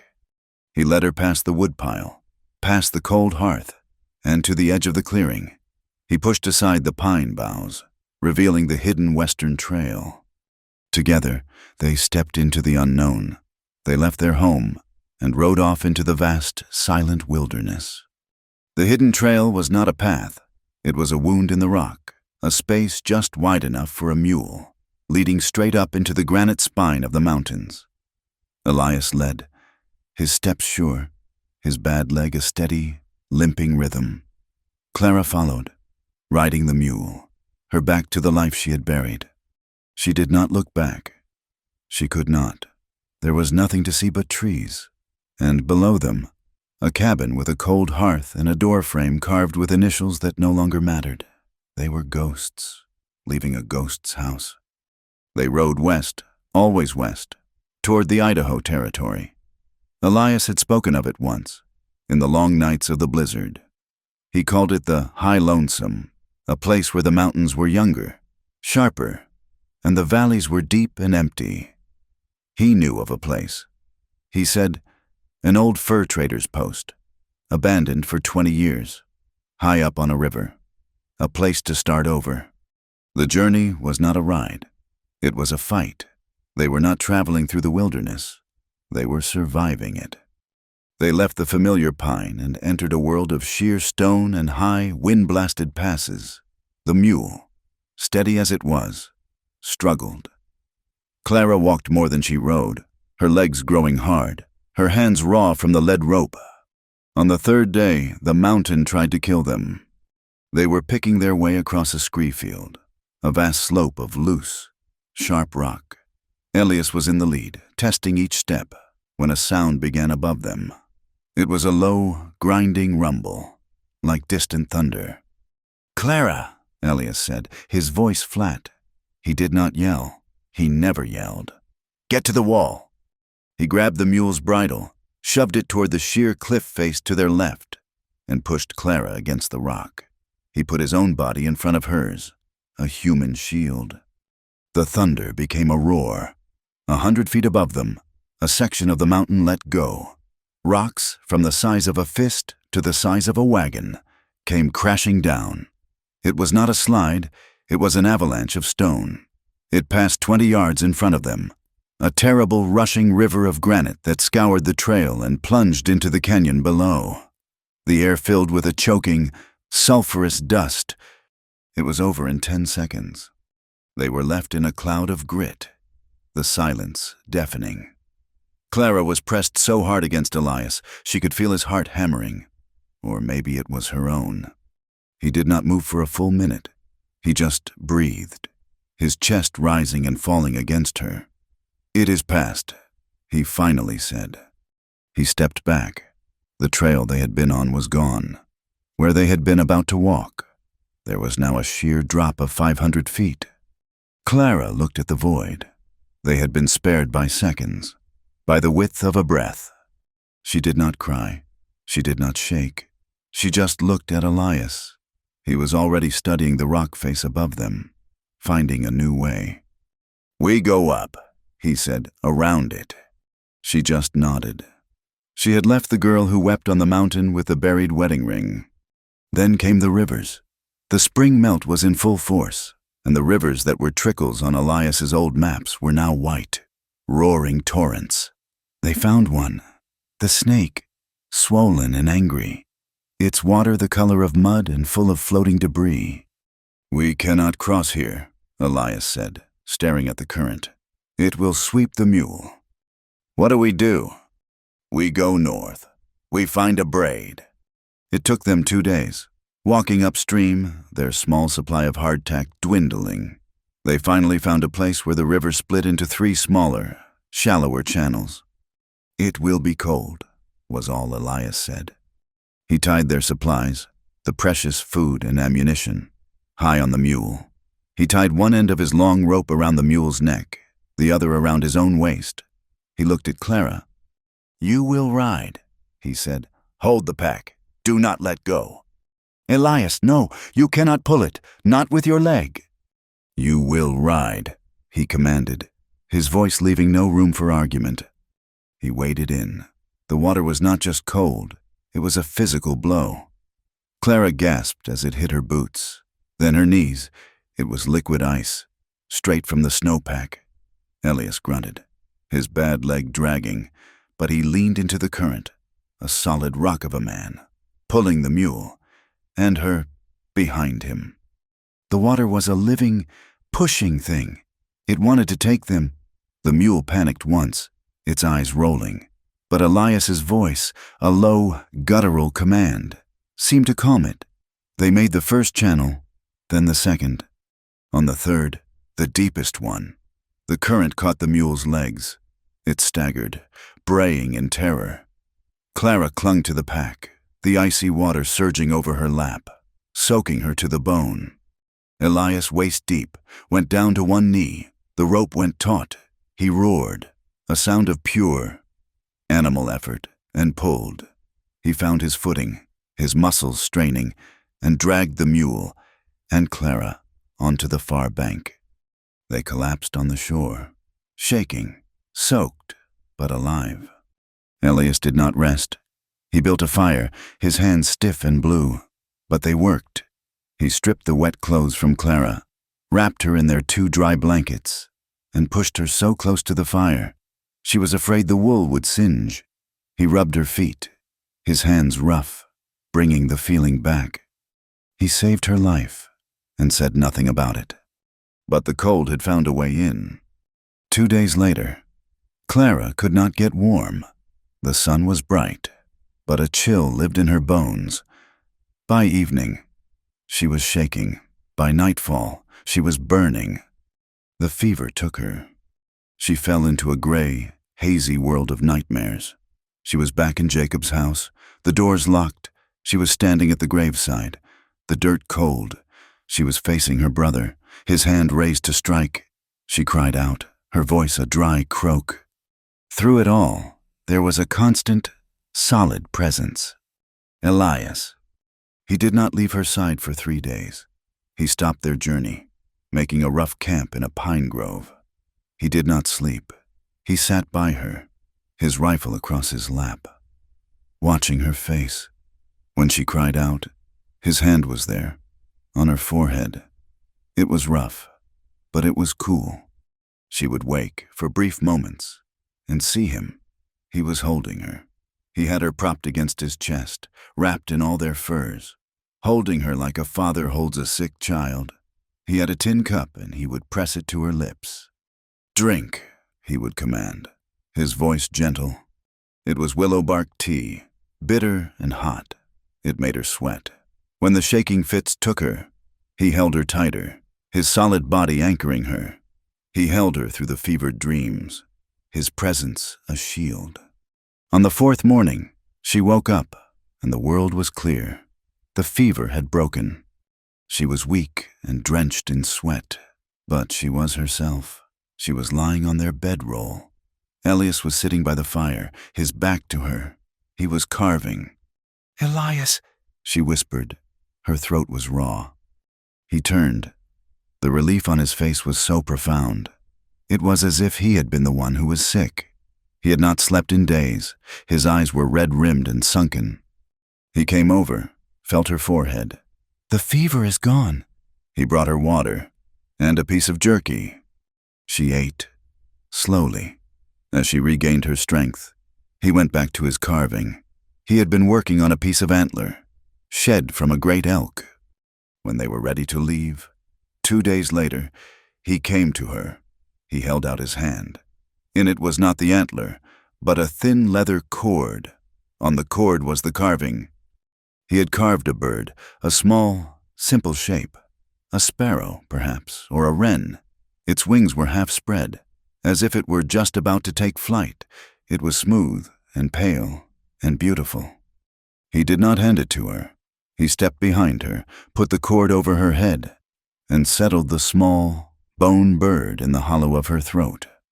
For the garden," he said, his voice rough. "For the yellow flowers." It was a promise. She was his, this was her ring. Clara clutched it. It was warm from his hand. She wore it over her heart, tucked beneath her shirt. They crossed into Idaho. The land was bigger. The sky was vaster. The silence was deeper. Elias seemed to walk taller. His bad leg be damned. He was in his element. They followed a river, the salmon, deep into the mountains. It took another week. Clara was strong again. The sickness gone, replaced by a deep, solid core of resilience. She walked beside him. One evening, Elias stopped. They were in a high meadow, watered by a fast-running creek. The meadow was sheltered on 3 sides by towering pines. "This is it," he said. Clara looked around. "Where?" He pointed. In a stand of aspen, almost swallowed by the trees, was a pile of rotted logs. A roof collapsed in on itself. A stone chimney, choked with weeds. "The fur trader's cabin? It was a ruin." Clara's heart sank. After all this, after the rivers, the slide, the fever, they had come to a pile of rot. But Elias was not looking at the cabin. He was looking at the land. He walked to the creek, tasted the water. He knelt, crumbling the black earth in his hands. He looked at the trees, estimating the timber. He looked at the sky, at the way the sun hit the meadow. It was good. He walked back to her, a slow smile spreading across his face. It was the first time she had ever seen him truly smile. "The cabin is gone," he said, "but the land is good. They did not repair, they built. They built from the earth up. It was not his cabin, or her garden. It was their home." Elias felled the trees, the thwack of his axe echoing in the valley. He taught her how to score the logs, how to notch them. Her hands, which had learned to sew, to load a rifle, now learned to hold a draw knife. She peeled the bark, the scent of fresh, sticky pine filling the air. He was the muscle, she was the measure. She held the lines, her eye true. She mixed the mud and straw for the chinking, her hands deep in the soil of her new life. When it was time to raise the first wall, they worked together. He lifted one end of the first, massive foundation log. She took the other. It was impossibly heavy. "Now," he grunted. She strained, her muscles screaming, But she did not drop it. Together, they heaved and swung it into place. Clara laid the first beam. It took them the rest of the summer. They built a room, larger than the old one. They built a stone hearth that drew clean and true. Elias split shingles for the roof, and Clara nailed them, one by one. It was a good cabin. It was tight and strong, and it smelled of pine and earth and them. As autumn turned, they needed supplies: salt, flour, coffee, and seeds. "There is a town," Elias said, "south of here, a quiet place. They call it Hope." They rode the mule down the valley for a full day and found it. It was not a town. Not really. It was a mercantile, a smithy, and 3 houses huddled by a crossroads. It was perfect. They walked into the mercantile. A bell jingled. A man behind the counter, old and with a peaceful face, nodded. "Folks," he said. They were a sight. A big scarred man with a limp, and a young woman in worn buckskins, with a bone bird at her throat and her hair in a long braid. "Need supplies?" Elias said. He handed the man a list. As the man gathered their things, Elias traded. He had 2 prime beaver pelts and a stack of marten. The storekeeper nodded. Impressed. "Good catch. You knew?" "West side of the valley," Elias said, which was all the answer he gave. While the men traded, Clara looked. She saw bolts of cloth, red calico, blue wool. She saw tins of peaches. She saw books. A woman came out from the back room. She was broad, with kind, tired eyes, and graying hair pulled into a tight bun. She was the storekeeper's wife. She smiled at Clara, and then she stopped smiling. Her eyes fixed on Clara's face. The smile faded, and her eyes widened. Just a fraction. It was a flicker of something. Recognition. Clara's blood turned to ice. She felt the old shame, the old fear. Rush back, fugitive, murderous. She wanted to run. The woman knew her, from her old life, from the town. The woman held her gaze for a long, terrible second. Clara could not breathe. Then the woman blinked. The recognition was gone, buried. Her face softened into a polite, neutral smile. "Finding everything you need, dear?" she asked, as if to a stranger. "Yes," Clara whispered, her voice a dry rasp. "Yes, thank you." The woman nodded, turned, and went back to sorting beans. She had seen her, and she had said nothing. They paid for their goods: flour, salt, coffee, a bag of seeds for the spring, and, with his last bit of trade, Elias pointed to a bolt of blue wool. "And 3 yards of that," he said. Clara's eyes flooded with tears. They packed the mule and left, not speaking. The encounter had shaken Clara. The past was not as buried as she thought. When they got back to the mule, which they had tied behind the store, there was a bundle sitting on their pack. It was not theirs. It was a small package, wrapped in clean linen. Clara opened it. Inside was a pair of small, knitted woolen boots and a soft flannel swaddling blanket. Clara looked back at the store. The woman was at the window. She was watching. When her eyes met Clara's, she did not smile. She just nodded. Once, and pulled the curtain. It was a gift, a secret, passed from one woman to another. A welcome, a sign that she was safe. That night, in their new, strong cabin, Clara held the little boots in her hand, and she finally broke. Elias was stoking the fire. He heard her. He turned. She was weeping, holding the boots to her chest, her shoulders shaking. "It is not fair," she sobbed. He was beside her in an instant, kneeling, his face full of fear. "What is it? What is wrong?" It is not fair," she cried, the words torn from her. I survived. Jacob, he is dead, and I am alive." "Clara, my family," she wept. They threw me away, and I am happy." She looked around the cabin, at the blue wool folded on the shelf, at the fire. "I have this, I have you. I feel joy, and it feels like a sin, like I have stolen it, like I am a fugitive, just like they said." She looked at him, her face a ruin of guilt and tears. "I do not deserve this, Elias. I feel so guilty. I feel so ashamed for being happy." Elias looked at her, and his heart ached. He understood. He had felt it too, the guilt of surviving his brother. He pulled her into his arms. He held her, tight. He let her cry. When her sobs quieted, he tilted her chin up, forcing her to look at him. His eyes were clear and fierce. "You listen to me," he said, his voice a low rumble. "There is no shame in this. There is no sin in joy. Clara." "But we earned this," he said, his voice hard. "We earned it with blood, and with freezing, and with fear. Your old life, that was the shame. Not this. What we have built, what you have built that is honest, that is clean." He took her hand, the one not holding the boot, and pressed it to his heart. "Love is not shameful," he said. "Do not let them poison this. Do not let them win. This is our life. We will not be ashamed of it."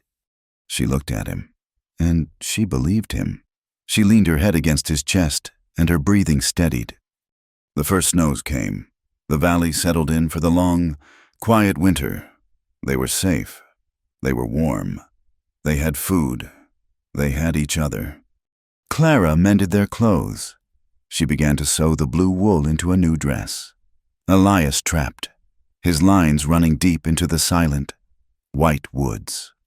In the long evenings, they would sit by the fire. He would read to her.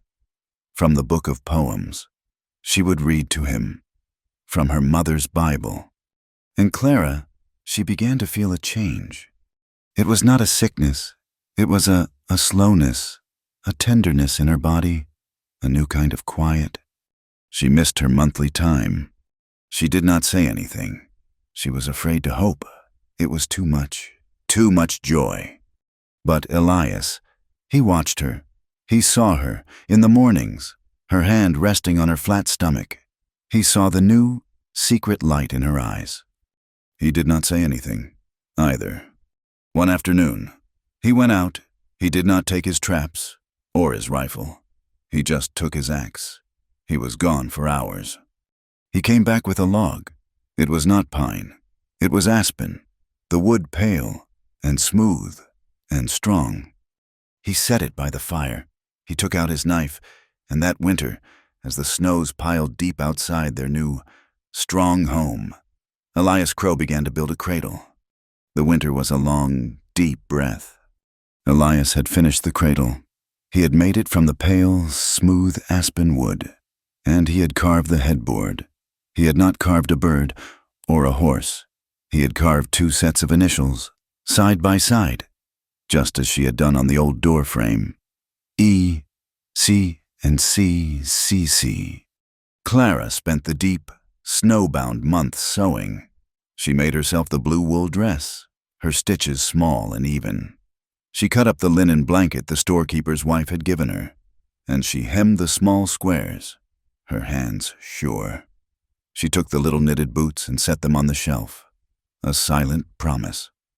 They waited. The cabin was warm, tight, and quiet. They were no longer 2 broken people, but a family, waiting for the final piece. The spring came on slowly. Then, all at once, the snow melted, the creek roared, and the high meadow turned a fierce, shocking green.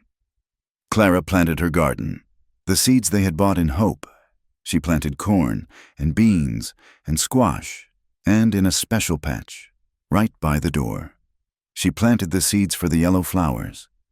The baby came with the first blooms. It was a Tuesday. The sun was bright. Clara had been washing their blankets in the creek, and a sharp, low pain grabbed her, stealing her breath. She had known it was time. She walked back to the cabin. Elias was splitting wood. He saw her face. He dropped the axe. "It is time," she said, her voice calm. His calm vanished. The man who had faced down blizzards, rock slides, and armed men, the man who had killed and survived, went pale with terror. "Now?" he stammered. "But the sun it is Clara." "Boil water, Elias," she said, a small smile touching her lips.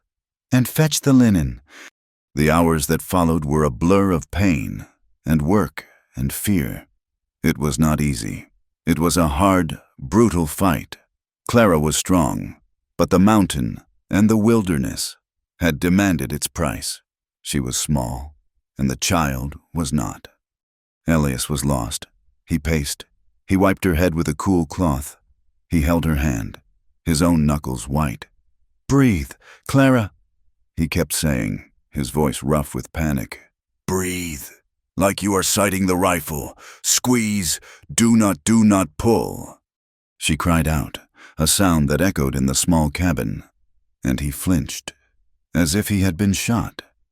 "You must," she gasped, gripping his arm so hard her nails dug in. "Elias, you must help." And the scout returned. He saw the task. He set his jaw. His hands, which had splinted a fox and held a fevered woman, became sure. He was no longer a terrified man. He was her husband. As the sun set, staining the valley pink and gold, the final moment came. There was a terrible, tearing pain, a scream from Clara that was swallowed by the wind, and then a sudden, shocked silence. For 1 second, the world stopped. Then a cry. It was not a roar. It was a thin, reedy, angry wail, the sound of a new life demanding its space in the world. Clara fell back, drenched, exhausted, and laughing, tears streaming down her face. It was a girl, a perfect, messy, beautiful girl. "You did it," Elias breathed, his voice thick. "Clara, you did it."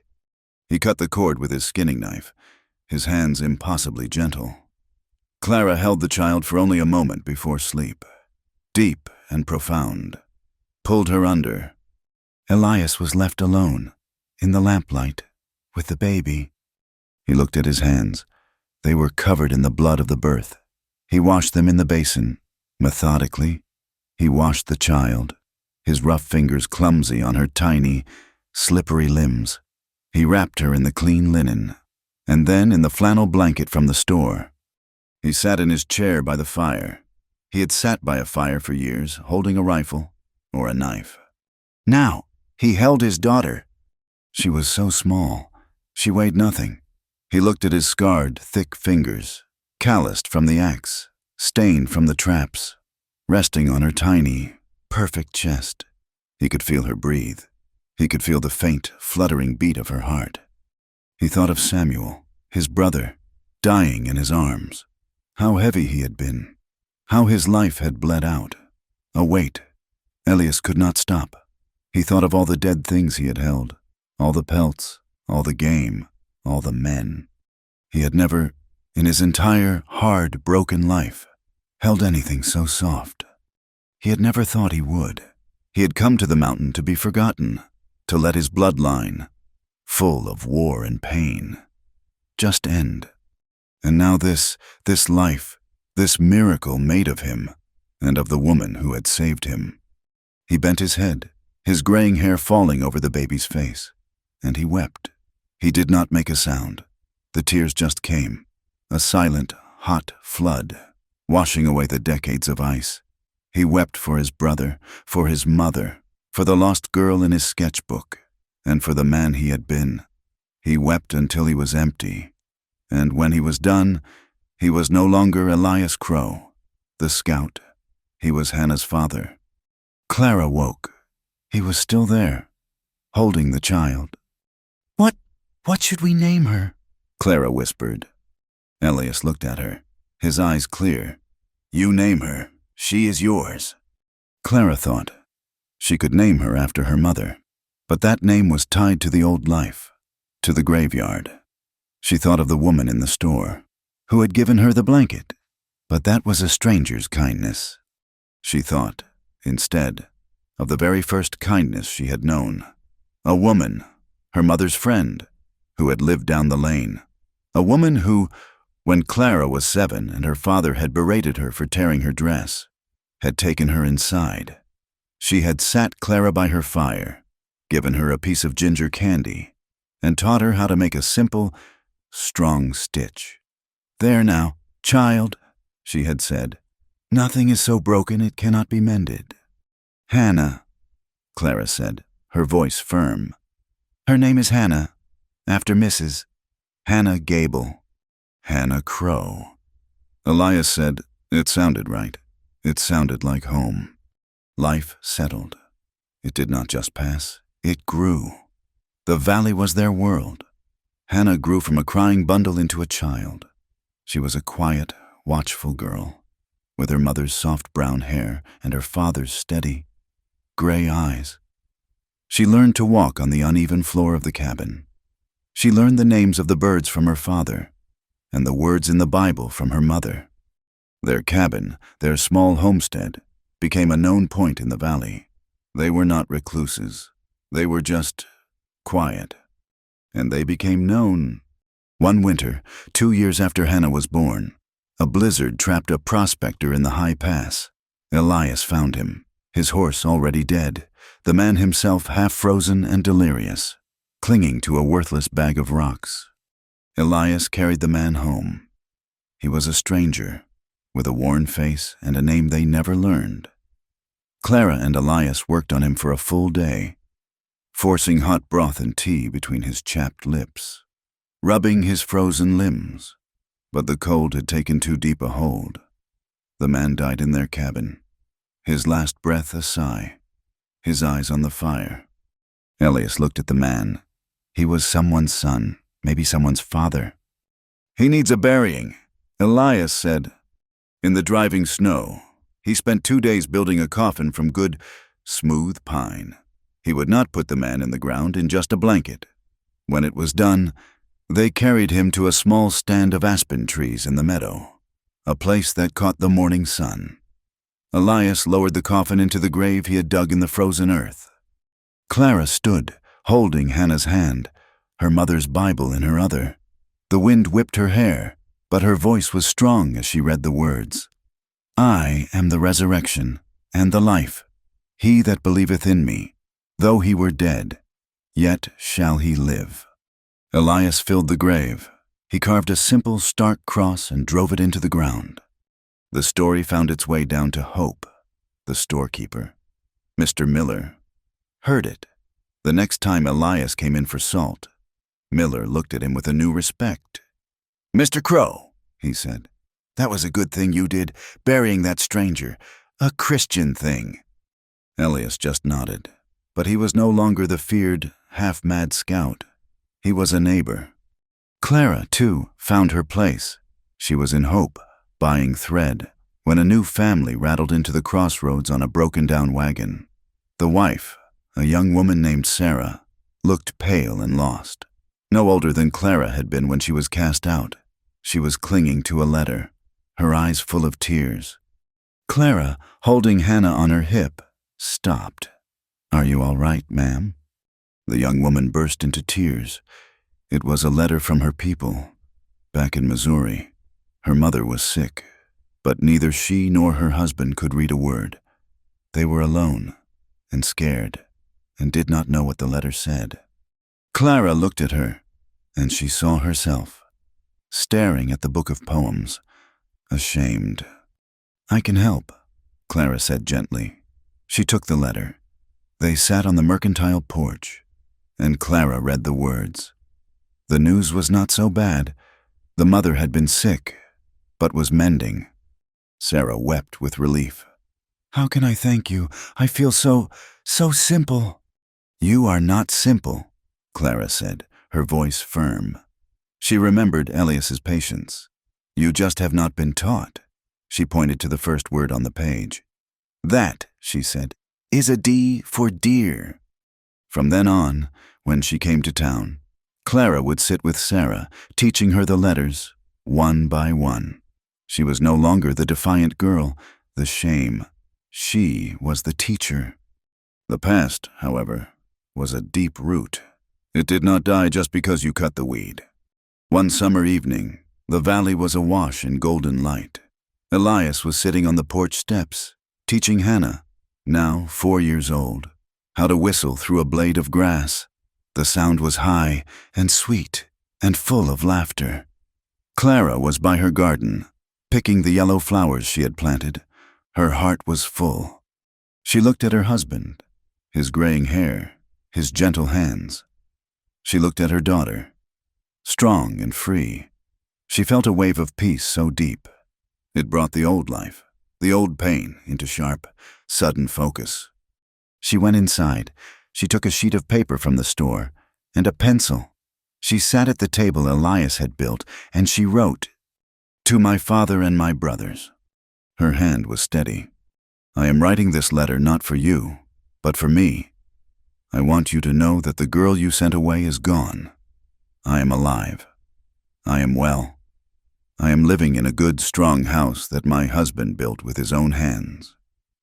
His name is Elias Crow. He is a good man. He is a kind man.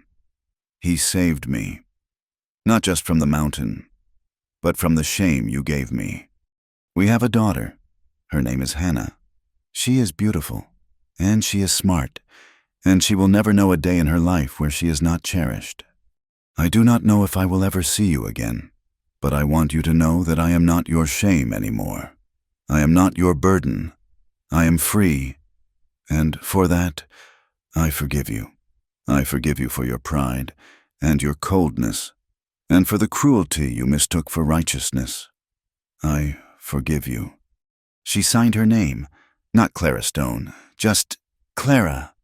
She read the letter once, then she folded it. She did not need to send it. She did not care if they ever read it. The words were for her. She walked to the hearth, where the fire was low, and she laid the paper on the coals. She watched the words, and the last of her old life turned to black ash and float up the chimney. A year later, the past rode up the valley. It was a hot day in July. Clara was hanging sheets to dry on the line. She saw a rider, one man, coming slow. Her heart stopped. It was a cold fist, the old fear, Elias! He was out of the cabin in a second. The rifle was in his hand. He was not the peaceful father now. He was the protector. He stood in front of Clara. The rider stopped, 100 yards off. He held his hands up, empty. He was on a horse that looked ready to collapse. The man himself looked broken. He slid from the saddle, his legs barely holding him. He was thin, dressed in a suit that was now just rags. His face was covered in a gray, starved beard. "Clara?" he called. His voice was a dry croak. Clara stepped out from behind Elias. She knew that voice. "Thomas!" Elias kept the rifle trained on him. I am not here to make trouble." Thomas stammered. He looked terrified of Elias. I am alone. What do you want?" Elias's voice was like stone. "Just to see you." Thomas's eyes found Clara. The flood 2 years ago. It took everything. The farm, the land, it is all gone. Wiped clean. He looked at his shaking hands. "Father," his heart gave out. "And Matthew?" Clara asked, her voice flat. "Gone. Took what little was left and went to California. I have not heard from him since." He looked at them. A man with nothing. I heard whispers. In a town, way back, about a trapper who told a story. About a mountain man and a woman who read the Bible. I just started riding west. I have been riding for months." Clara looked at her brother. The righteous, cruel, iron-willed man was gone. In his place was a beggar, a starving ghost. Hannah, hearing the strange voice, ran out and hid behind Clara's skirts, her gray eyes staring at the stranger. Thomas saw her. His breath caught. "Is that?" Clara put a hand on her daughter's head. This is Hannah, my daughter." Thomas stared at the child, at the strong, sun-browned woman who was his sister, at the cabin, solid and clean, at the garden, full of food and yellow flowers. He saw the life he had lost, the family he had thrown away. She is beautiful," he whispered. He took a single, stumbling step. "Clara, may I?" He looked at Elias, terrified, asking permission. Elias did not lower the rifle, but he looked at Clara. This was her decision. Clara looked at the man who had struck her. She saw no threat. She saw only pity. She nodded. She gently pushed Hannah forward. "It is all right, little bird. This is your Uncle Thomas." Thomas knelt in the dirt. He was shaking. He slowly, hesitantly, reached out and touched Hannah's hair. And then, the man who had been built of pride just collapsed. He hunched over, his face in his hands, and his shoulders shook with dry, terrible sobs. He had lost everything, and she had gained it all. He held Hannah for just a moment.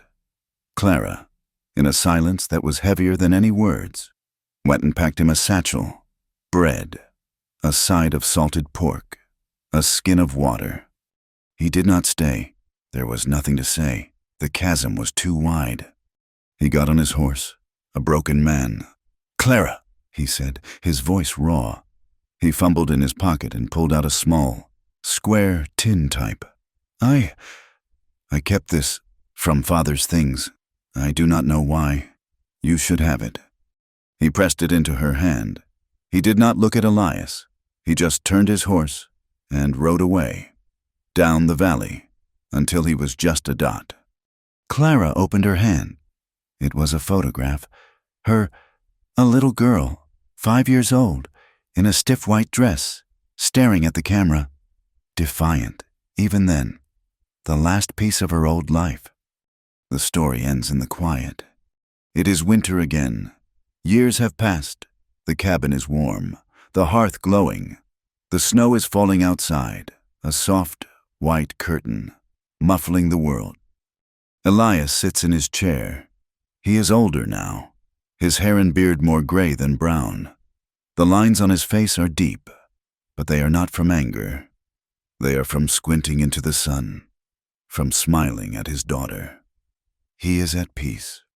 Clara is asleep, her head resting on his shoulder, her hand loose in her lap. She is no longer the pale, frightened girl. She is a strong woman, her face browned by the sun, her hands calloused from the garden and the axe. And on Elias's chest, wrapped in a quilt, Hannah is asleep, her small face tucked under his chin, her breath a soft, warm cloud. Elias looks at the fire. He had come to the mountains to die, a forgotten man, his hands full of violence. He had been sent a girl as a punishment, a thing to be used and broken. But she had become his treasure. Outside, the mountains rise, vast and silent and eternal, indifferent to the small lives below. But inside the cabin, there is the sound of breathing, there is warmth, there is life, and there is the deep, steady, lasting hum of a love that was hard-earned. Thank you for listening to this story. We would love to hear from you. So please comment where you are listening from and connect with others. Do not forget to subscribe to the From Wild West channel and share your thoughts on Clara and Elias's journey.